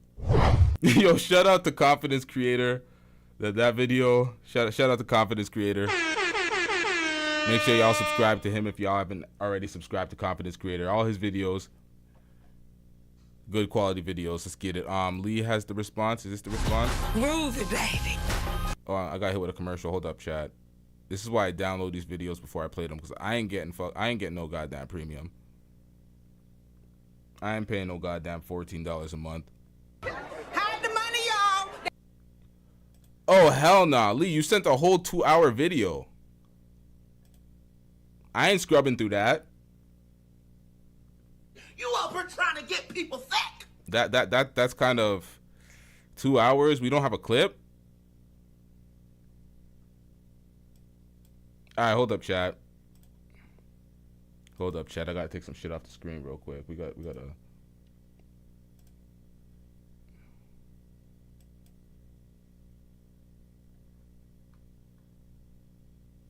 Okay, so I'm kind of confused. We got some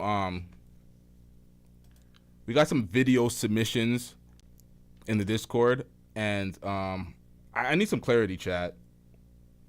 The videos that y'all send me, what is this? What are we doing with this? All right, let me put up one of these videos. I don't understand this, but since the primary presentation is done, I guess we can get in some secondary. What the fuck is this? Come on, man. Really? Oh my God. Phil Scott from The Advice Show is on YouTube niggasplaining now. And see, I was going to stay out of this because I didn't have a good or a bad opinion of Phil Scott at all when all. What the hell was that? Okay, we're gonna come back into that because I don't know what that is yet. But niggasplaining. But yeah, hold up. I don't know what that is. Let's get into this real quick.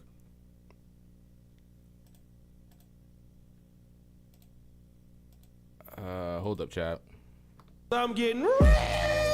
Shout out to Random University with the $2 super chat. Random University says, I'll check out the stream later. Gotta work. All right, Random University. Get him out of here. He's got no place in here. Get rid of him. Okay. Get to work, bro. You don't need to watch this foolishness. Come on, man. You wasting your time in my goddamn chat. This show is a 2-pack of ass now. We pretty much done. God damn. We pretty much done, man. Go get that money, man. Go get this bread. I'm getting rich. Shout out to Random University. I've been watching a lot of Random University's videos. Random University is putting in a lot of work on this goddamn platform. Make sure you bum ass niggas go subscribe, all right? I should not be talking to my subscribers like this. This is what happens when you stay off the weed. This is what happens when you get LT sober out here. Linda Patton says Cash App ain't working. Hit that PayPal. Hit that goddamn PayPal.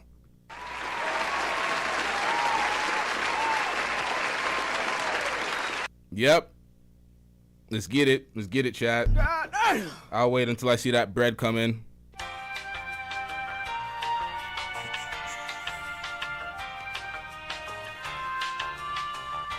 No, I'm fucking around. Let's get the video. All right, where's Andrew Schulz response? Hold up, chat. We have Andrew Schulz response. We got a couple of links in the chat. I'm tripping out. Hold up, chat. Let me get these links going.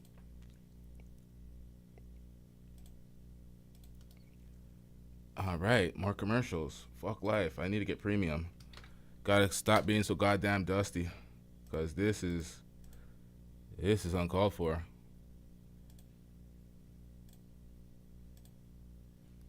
Hold up, chat. That are upset at us, we just want to let you know that you're going to stay upset. Okay? What we're not going to do is sit here with our tucked between our legs apologizing on the podcast for jokes. Okay? Matter of fact, we have a new apology video that we should definitely watch. The ShxtsnGigs gentlemen came on the podcast. I love them. I love them. I feel bad they're going through this. Yeah, but actually I do want to take it seriously because they are serious guys, and I want it. Al, stop fucking laughing, dude. They're defending their community. They came on the podcast. They got a lot of flack for laughing at a joke, and I would just want to hear their apology. These are serious fucking guys, and this is a serious apology. Oh, yo, these guys are about to get cooked, bro. You're an asshole. Ow. No, can you take it seriously? All right, serious. Okay, I want. Shifty? I haven't seen this. Yeah. Yo, my bad, Lee. You see me? I was in the middle of my presentation when Lee said play the goddamn video, and I was like, no, nigga, no, I'm finishing this shit, and I'll play it after. That's me in my head, because I'm like, I got to get through this. I don't want to ruin the flow of the show. But if I just shut the fuck up and played the goddamn clip, it would have made sense at the right time. God damn it. Play it. That's when Phil Scott has been hiding that his wife is white Hispanic, but he lied and said that she was black, but picture surfaced. Yikes. What the fuck? Well, yo, why do people lie? Why can't you just date who you're dating chest out? It took y'all. I did not know people were so mad at interracial dating in certain ways because it took y'all to point it out to me. I was like, niggas ain't mad when black women are dating white men like that, and y'all like, nah, they're calling them bed wenches, they're calling them this, they're calling them this. Then I went to Red Pill Spaces and Manosphere Spaces, and I seen the comments on some of those videos, and I was like, holy shit, they are. These niggas is mad as shit.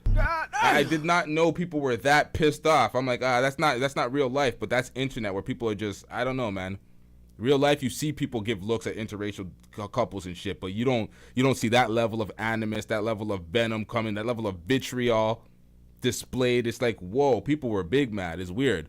It's weird to me. I don't know. It's weird. If it's not your cup of tea, it ain't your cup of tea. But to be that mad is crazy, Shifty. That's crazy. Shifty, come on, Shifty. Shifty, Fucking racist. I want everybody to just take this serious, and I want us to try. I think it's a serious moment. Hold up.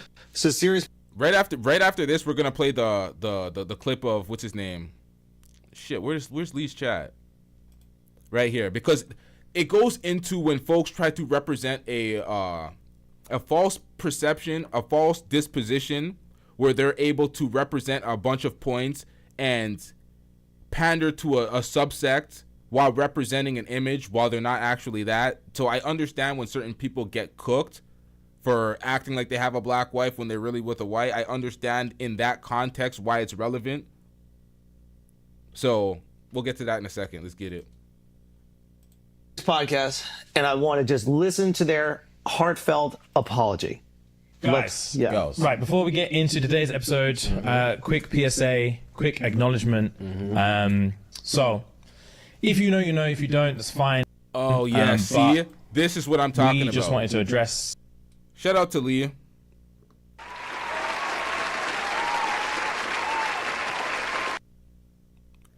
Phil Scott is against women, interracial dating, and he's currently dissing black women from dating non-black men. See, that's the problem. You tried to represent that you're with a black wife and you're against black women interracial dating, but then you're with a white wife, but you're against black women interracial dating. How does that make sense? You're just trying to control everybody. That's what I'm saying. This shit is weird. It's a bunch of policing of what folks do. It's a bit weird. Something that's happening at the minute. This past weekend, there's been a couple clips going around from when we did a session on the Flagrant podcast while we were on our US tour. And there were a few jokes made that were incredibly inappropriate. One specific. I'm sorry, y'all. We're gonna let this play, but I need to do this every time I hear this type of shit. Shut your bitch ass up before I get to talking shit about you. Bro, one specifically pertaining to black women. And in the clip, Andrew was making a joke. I'm not even going to get into specifics. Frankly, like, racist joke. And we were laughing at it. And to give, first of all, before we get into like specifics or anything like that, obviously there's just literally no excuse. Pause. There is no excuse. Agreed. Pause. There's no excuse. There is no fucking excuse. Al. Can you pause? I'm sorry. Pause. No excuse for that. I just want to take in the beginning of it. There's no excuse for jokes. There is never an excuse for making jokes. What, can we try? I'm not going to ever make the iPhone 6. You're a victim. Here we go, CSI. Sorry, chat. They're not paying me for this commercial. We ain't running this. We are not running this. We hold up, chat. For being a comedian. There's never an excuse for making jokes. Okay? That is a real statement said by a man. I just want that to be clear. There is never an excuse for making jokes with the boys. Go on. Let's take it serious. Look at how sad he is over on the left. Real thing. Like, it is, Fight or flight is a real thing. And he is. Do you see how? We should go back. We should go back because he's going through it right now. Look how he practiced this. I'm gonna pick my skin on my finger. Guys. Come on. No. I need you to watch it. Look, he bite his bottom lip. Like, oh fuck, man. There is no excuse. Ooh. And fight or flight is a real thing. Like, it is, Fight or flight is a real thing, and it's so not easy to say, but when you're in the situations, you look at it through a lens of like, bro, if it was me, I promise you, I'll stand up, I'll kick them cameras down, I'll smack homeboy in the face, I would say this, I'll do that. But when you're in there, you're in shock. You're in shock, and all you want to do is move on. Pause. Move on is the fuck. I've been there. I know what that's like. When you're just having fun and laughing with the boys, and you're like, I just can't wait to move on from this. Don't you know that feeling when you experience the fight or flight and then you just laugh? Does that happen to you guys when your body is just being torn with the primal urge to either fight or flight, and instead you just go, ha ha ha?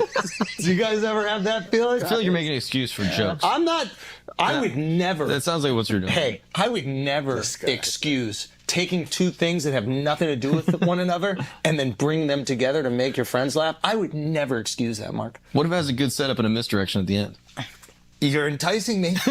You're doing that thing where you're kind of tricking me with your brain. Who are these niggas? Yo, can we get the likes up, chat? Can we get the likes up? Likes are free. With 0 down, no credit. Let's get these likes up, chat. You're using your brain to trick me into agreeing with something I do not want to agree with. I'm just asking. Please continue.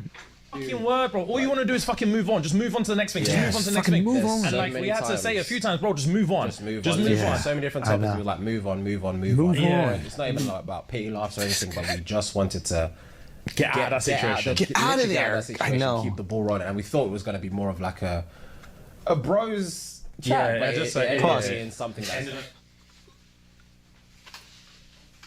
I thought it was going to be that too. I thought it was going to be one of those bros chats where you just say everything that's polite and proper. I did think, what do you guys do when you hang out with the boys? We play games. What kind of games do you play? What we're grateful for.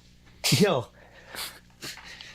I will sometimes just say 10 things we're grateful for. I hate that you guys have created an energy on this podcast where instead of just saying what we're grateful for and appreciating the community that we build, we try to make each other laugh with inappropriate jokes. I hate that kind of boys hang. Yeah, we should change it.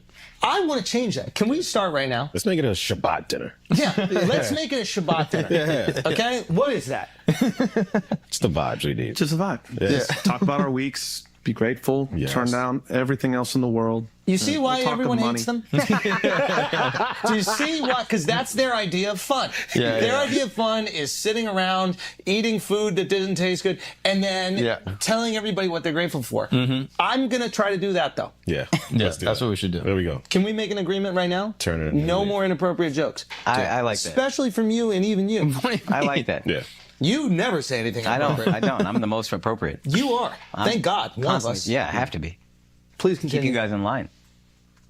Been something that's like really, really hurt people that look to us for support and look to us to feel protected. And protected is the main thing that I wanted to discuss, is that it is our duty to protect you guys. Pause. Yo. I feel like we've failed.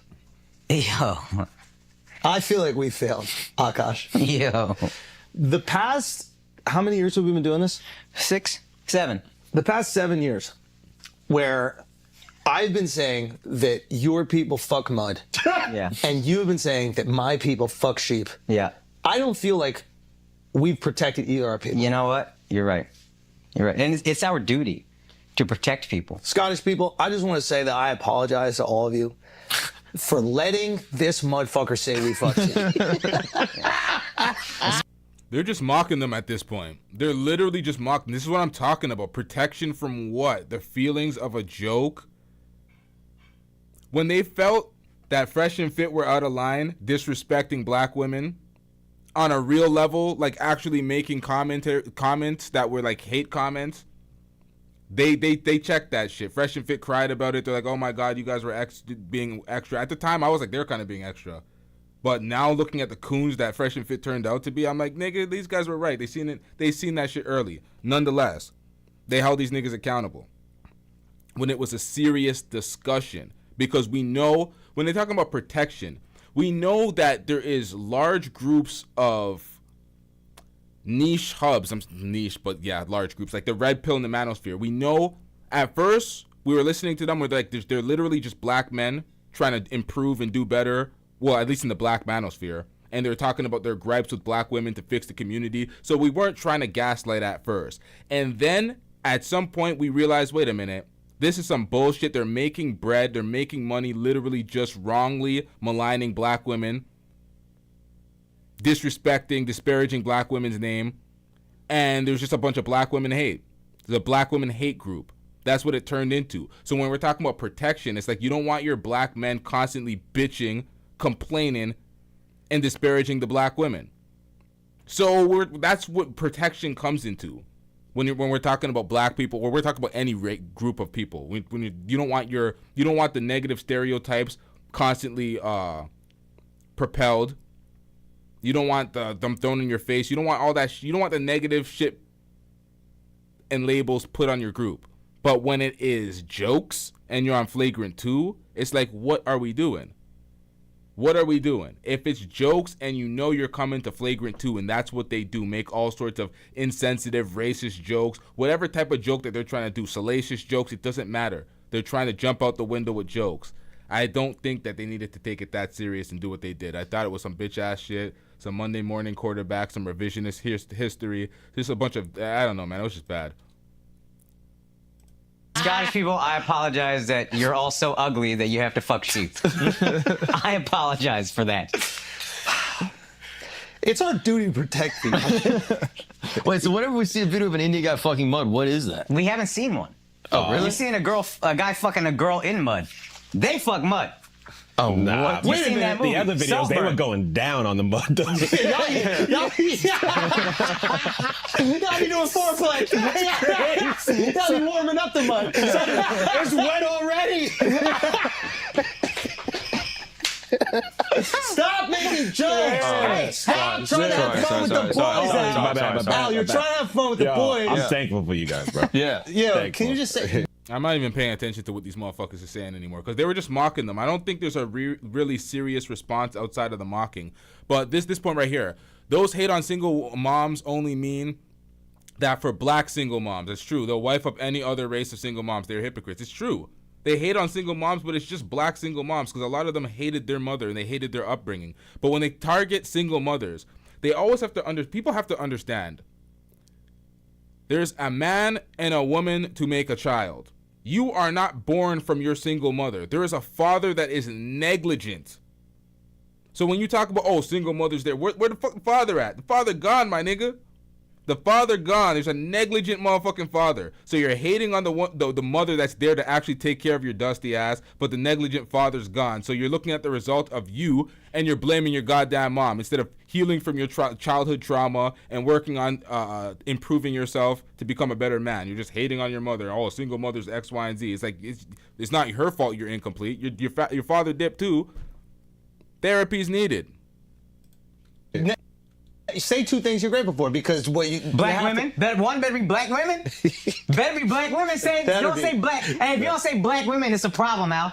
I'm thankful that you guys. Don't say I'm thankful that I'm not married to a black woman. Don't you dare say that. God damn! I'm saying what not to say. She's from Spain. Yeah. I gotta protect my woman now. Yeah. Okay, keep going. Sorry, Indians, by the way. Yeah. I apologize. No, I apologize. I should have protected you. I apologize. Because you're not capable of protecting yourself. That's the thing. You say single moms as a whole is not the move if you're under 35. Listen, I'm not championing single moms like, hey, everybody go out there and date a single mom. I'm just saying what that last message was, it was consistent. People have problems and venom for single mothers, and they're usually black single mothers. They're not all single mothers. They just attack the black single mothers like there isn't single mothers of other races, and they'll wipe those up like they're nothing. So I don't. That was the point. I don't know what the fuck this is about. I don't think that you're capable of protecting yourself, so it's my job to protect you. I got to infantilize you, and I apologize. Yeah, and say Indians don't fuck mud. I don't think that we have it in us to overcome jokes, so I apologize. I should protect you. You guys have never fucked mud, and you've never smelled. Well, I feel like you added that. That's true. And I'm going to protect us. That is true. How are you going to protect them? When we come here. I think they don't smell ever. I don't think they've ever smelled. I wouldn't even make a caveat. And your food is sanitary. That's the thing I believe. And You're not sanitary. What are you talking about? I'm saying, piss in the sink. I'm grateful that their food is sanitary. I'm just saying. This guy bites his feet. What are you talking about? Why are you disagreeing with me? I do bite my feet. I just want to say that is not a Scottish thing, and I don't want you to put that on my community. What? That is a just me thing. Okay. Now, as far as the sanitary, you're eating your own body. That's kind of a Haitian thing. Mark, can we take this seriously? This is an apology. They're fighting for their careers. Désolé. They're fighting for their lives Lo here. siento, Haitians. I'm sorry. Okay. And it is definitely not cool to be in that situation. And again, not be the ones to stand up and kick the cameras down. And we fucked it on that occasion. We did. It's not going to happen again.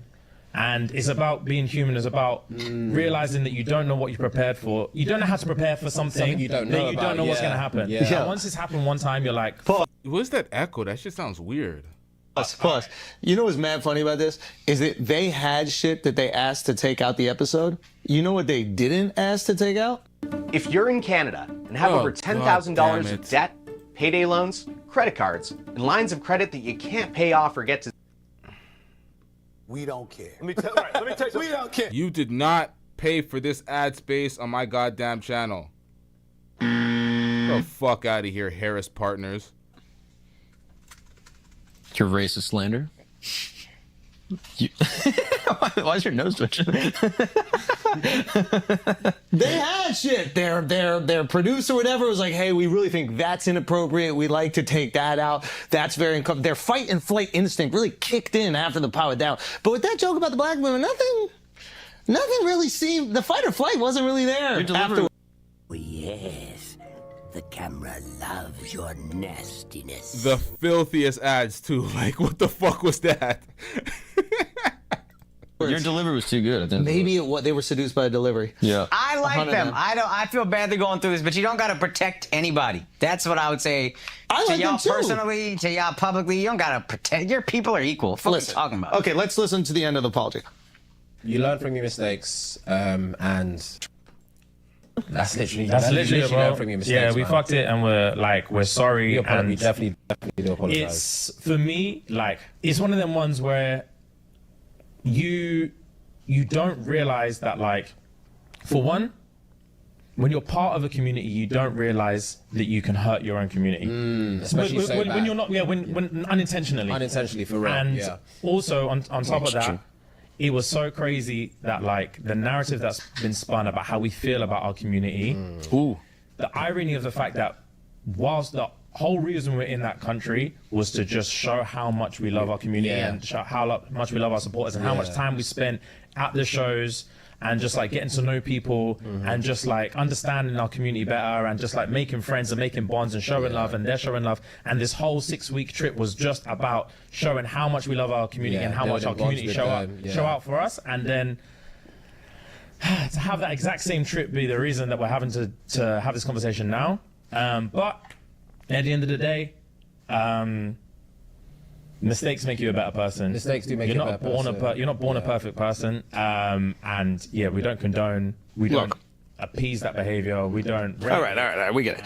So here's the thing. Listen, I do have empathy for what they're going through. They're young into this content game. Yeah, exactly. And this is what happens with a lot of people who are like funny on the internet, but they're not comedians. Yeah. So they are still concerned about cancellation. I think comedians, we understand that being funny is saying inappropriate things. Yeah. Sometimes that thing that's inappropriate is something about you.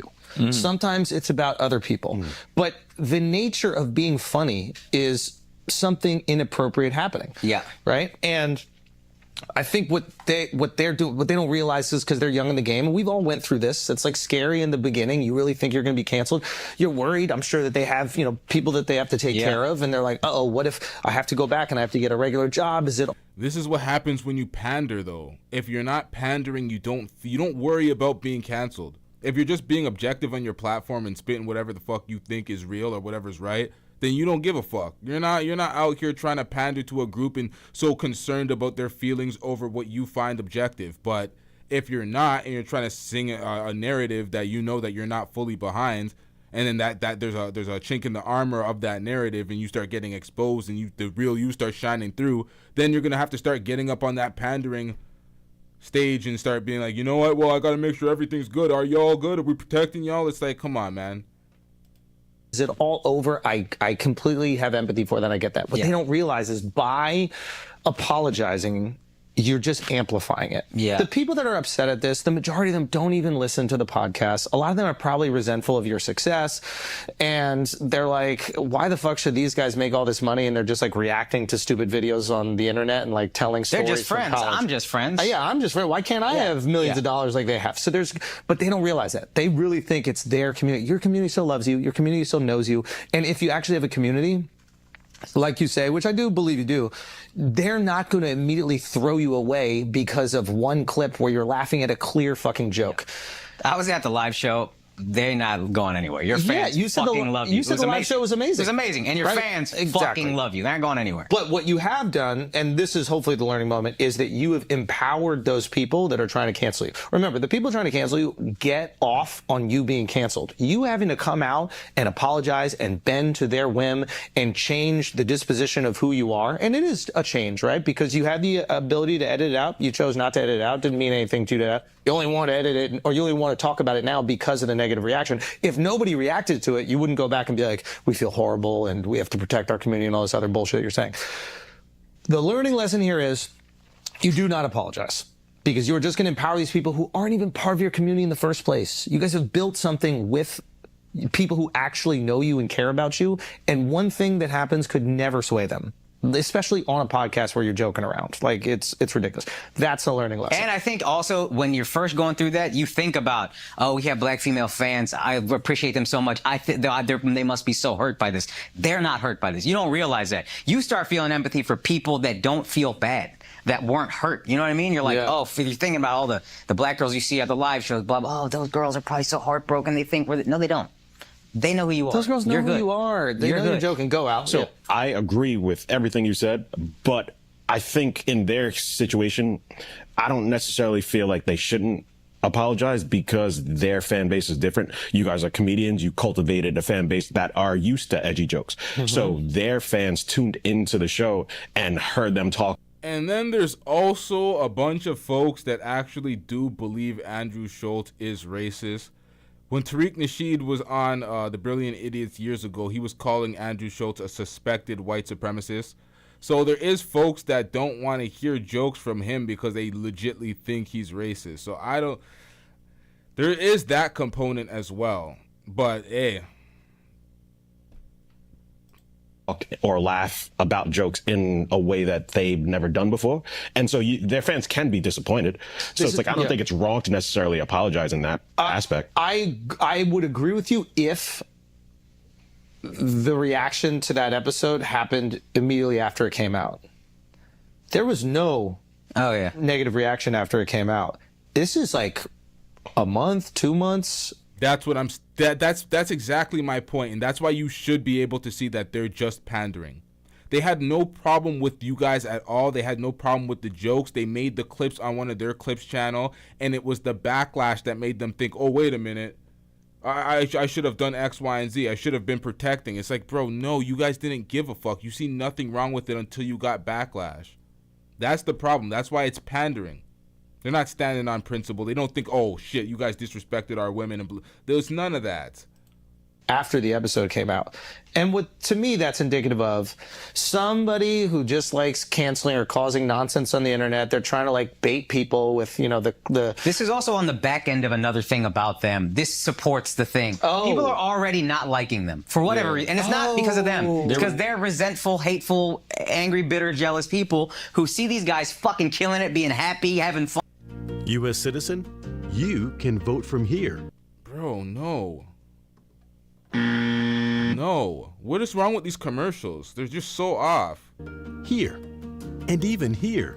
Fun all over. They're going across continents. For doing nothing. Yeah. Podcasting, like, it looks like it's the easiest thing in the world. And honestly, it's really not that hard. Like, I understand why people are resentful of the success of podcasts. Bro, don't sell people a dream.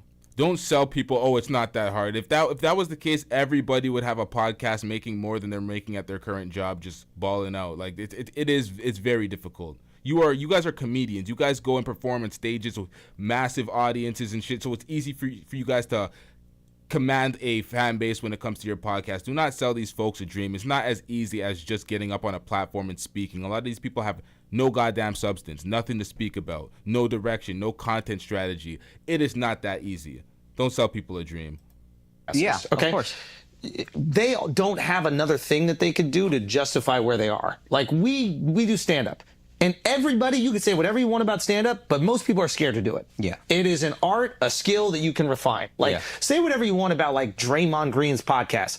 You can't talk that much shit about him hooping. Yeah. That shit is hard. You can't hoop like him. Yeah. You might be critical. You say, oh, I can't shoot, whatever. But you can't hoop like him. You're not going to lock down 7-footers at 6'7" or whatever the fuck he is like he does.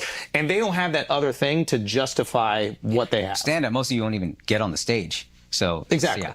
But, so so people are resentful, so they do this thing, and then they find this podcast clip, just justify whatever BS narrative they're spinning about these guys, and then they throw that on the fire. And that's why I felt bad that like they're using us as a tool. And the joke, I didn't even know what the joke was. I watched the joke. It's so clearly a joke. Yeah, I know. It's so clearly a joke, and it's funny. Yeah, like, we've said much crazier things and laughed at it. That was so quick and so funny and such a turnaround that you just have to laugh at it. It's just taking what you said and then turning it around back on. It's like verbal jujitsu, and that's why you laugh. I get their position, like it sucks. I do think they're nice guys, but they're awesome. Being in that spot, like I just don't think you ever need to apologize for laughing at a joke. Like if they came on and said the joke, then maybe they can be like, "Look, I did something wrong. I said a joke I shouldn't have said. My apologies." But like they just laughed at a joke. Like I laugh at shit that's fucked up. All the time. You see a fat person fall off a building and die and crush a daycare. Yeah. That's funny. Daycare. Yeah. That is a funny thing. You never saw that? Like a fat person fall off a building and crush an entire daycare? It's extremely funny. Yeah, it is a crazy thing that happens. It's so tragic. Yeah. Israel does it all the time in Gaza. Actually, that's... Yeah. You just start seeing hands go. More specific. It does get less funny, but it's still pretty funny. This is what I'm talking about when he crosses the line with the racial jokes. It's not just at one community. Everybody gets it, and he crosses the fucking line. that is a good point. That is a good point. Maybe we went too far. Maybe you guys went too. Anyway, we don't have to bring it back to the Jews, which is often what happens in conversation. That's what Dub does, though. He does always bring it back to the Jews. With this guy. But he had a great time in Vegas. Great time. It wasn't that good. It was You not gotta that get good. off your phone so much, bro. It was not. Every time the camera cuts to you, Dub is on his phone. Oh, You're that's like so cool watching that- the fight, and yeah, he's like. You see the He was videotaping. He was videotaping. Yeah, you're right there in front. Use your eyes. Enjoy the moment. I have to defend him You here. can't I see have over to his defend him nose. here. It is hard. Sometimes the camera. My bad. That was insensitive of me. And that is also racist. I do apologize to all That is a Semitic people. fucked up joke I'm sorry. about the that I Jewish laughed people. at that joke. Don't be sorry. You know what? Do I have to watch the rest of this at this point? We don't care. I don't care about the rest of this. I understand. I got the general gist. Let's get into this before we wrap it up. All of this controversy came out, but by now you've probably heard that Phil Scott from the Advice Show has been outed as pretty much a hypocrite because he's a guy that's always telling black men not to date white women. That is an ongoing issue, and we as black people can stop this. We could stop it so easily by just committing to ourselves, say, look, we're not going to date, marry, or procreate with them because they don't respect us. We live in a system of racism and white supremacy. And it turns out that his wife of more than 5 years is white. I mean, he does a lot of explaining about that and calls her Native American and all these other stuff, but basically she's white. If you look at her, she's white. So my thing is, I am not for I'm sorry, why do I care again? We don't care. Let me tell you, we don't care. I don't care about Phil Scott. I don't watch this motherfucker. racial dating. And if you say you're not, you need to back that up. That's called being a hypocrite when you don't. My wife is black. All my kids are black. So I am not a swirler, interracial dater. I'm not in one of these guys who's on right-wing black guys trying to go after Phil. None of that. I am pro-black, but I'm not all rah-rah about it like some people, including Phil. Here's what he posted today. Well, some of it. I'm not going to play all of it. I'll speak to everyone about a lot of recent events that have my name in it, and it's been a roller coaster ride, definitely for me, this week. I went from shock to confusion to kind of like sad about a few things to extreme anger about a few things to now being back at my level-headed self. And usually when I'm in those kind of mindsets, I don't like to really address something on my platform. I'll talk about things on other people's platforms, which I have, but I want to come and address things on my own platform. Now, I'm pretty sure if you don't know by now that, you know, someone don't know who they are. I don't know if they're a white supremacist or what. And I'm always looking at the motive, even if they are a black person. You had a faceless account, found a picture from 4 years ago of me and my wife. And they put it out there. And the thing is, people that followed me from a long time ago knew my wife was Hispanic. They knew her to be not a black woman. They knew that. Anybody who knew me saw my wife always. You know, everyone who knows me know her. So it was never an issue or a problem until as of recent. Now, my wife racially identifies herself as a Native American, but we have a group of people, you know, which I learned this week. I did not know that there's only two racial categories to a lot of people. There's only black and white. And if you're not black, you're white. It don't matter if you're Asian, if you say you're Native American or whatever, you're white. Didn't know that. That's new one on me. Even though the United States Census break down race in 5 different categories, which is Native American, black, white, Asian, and Pacific Islander or Native Hawaiian. They break that down. Now, according to ethnicity, according to the U.S. Census and how they classify things, you either are Hispanic or non-Hispanic with ethnicity. So ethnicity is one thing, race is another. All week, I've been hearing that my wife is a white Latina. Now, my wife is heavily offended by that because she cannot stand racism and she definitely can't stand white supremacy and she don't want no attachment to that. but that's what people done all week long. Nah, bruh. Nah. See, you got a few violations in there right there. Okay, so first of all, it sounds like all this week you've been all into your feelings. And that's a lot of feminine energy, bruh. A lot of feminine energy. Also, then you move on and say that your wife is Hispanic. First of all, that doesn't match up with the tweet that you sent out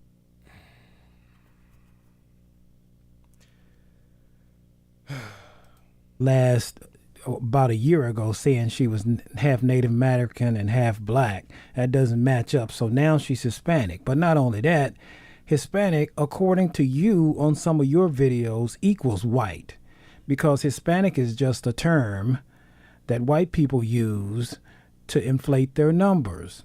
That's what you said. You said that on many videos. I got receipts. Next point. Now you're using the U.S. Census. Oh my God, man. You having an unnatural allegiance to losers is not like you. All right, chat. Serious discussion. Why do y'all care about the opinions of motherfuckers like this?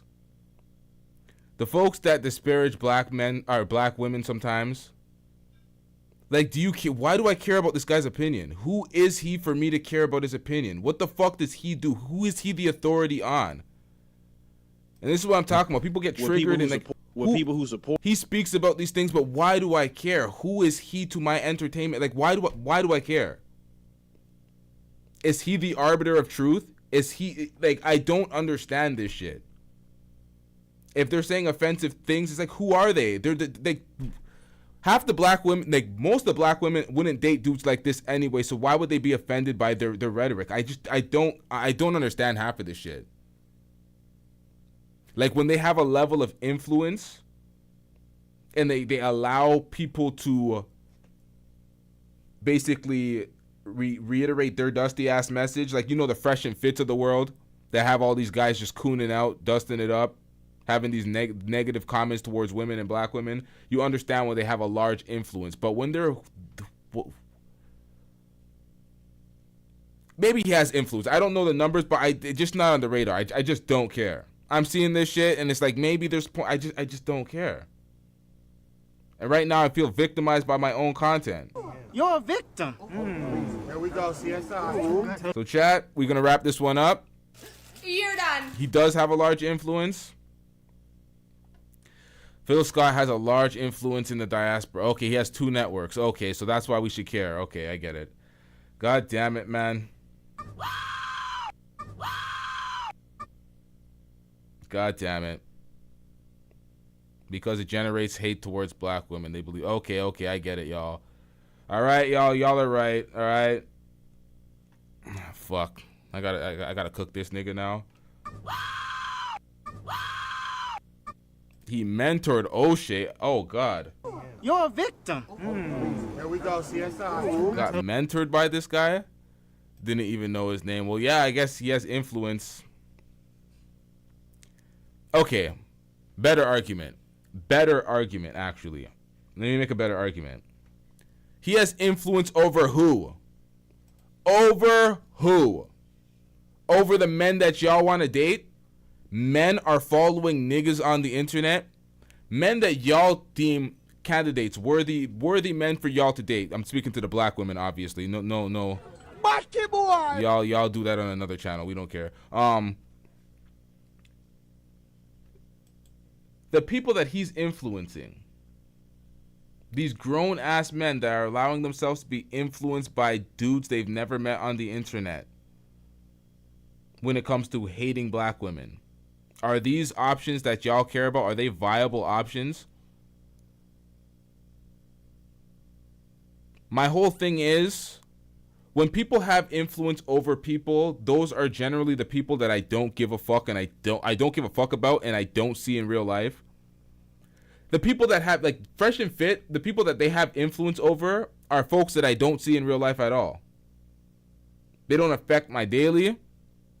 They're just a bunch of dweebs and a bunch of simps. Hey, yo, y'all have a lot of commands with no super chats. All right? Pay me. Pay me. Pay me. I'm too much relaxed right now. I'm too fucking I'm about to wrap up this video. right now. I'm You don't about know to. me. I'm about to wrap up this video. Why am I playing this? Or Lee, I need some answers. I need some answers. Why do we care at this moment? What does this have to do with the production?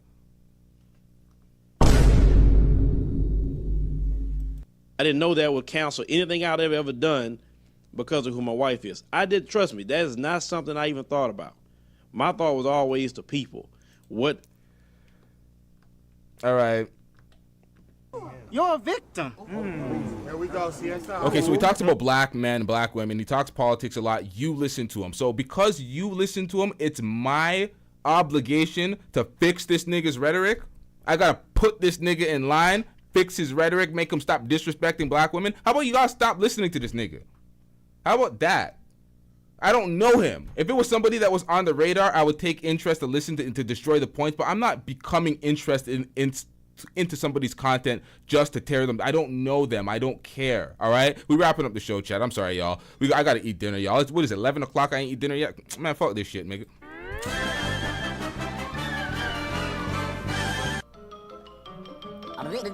That's all, folks.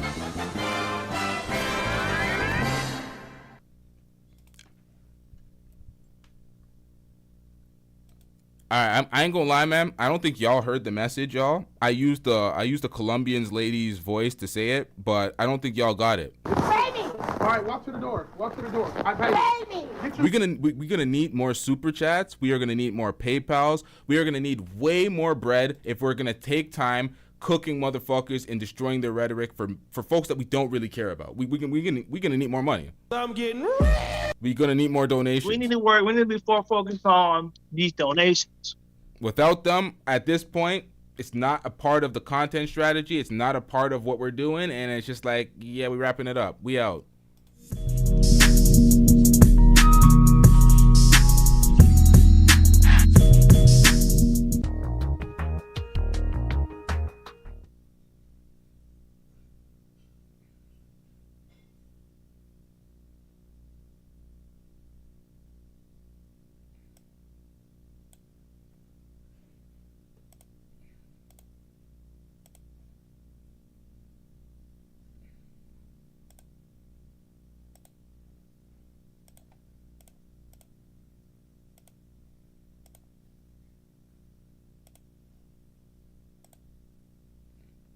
Yo, stop the fucking stream. What is wrong with this shit? Holy shit.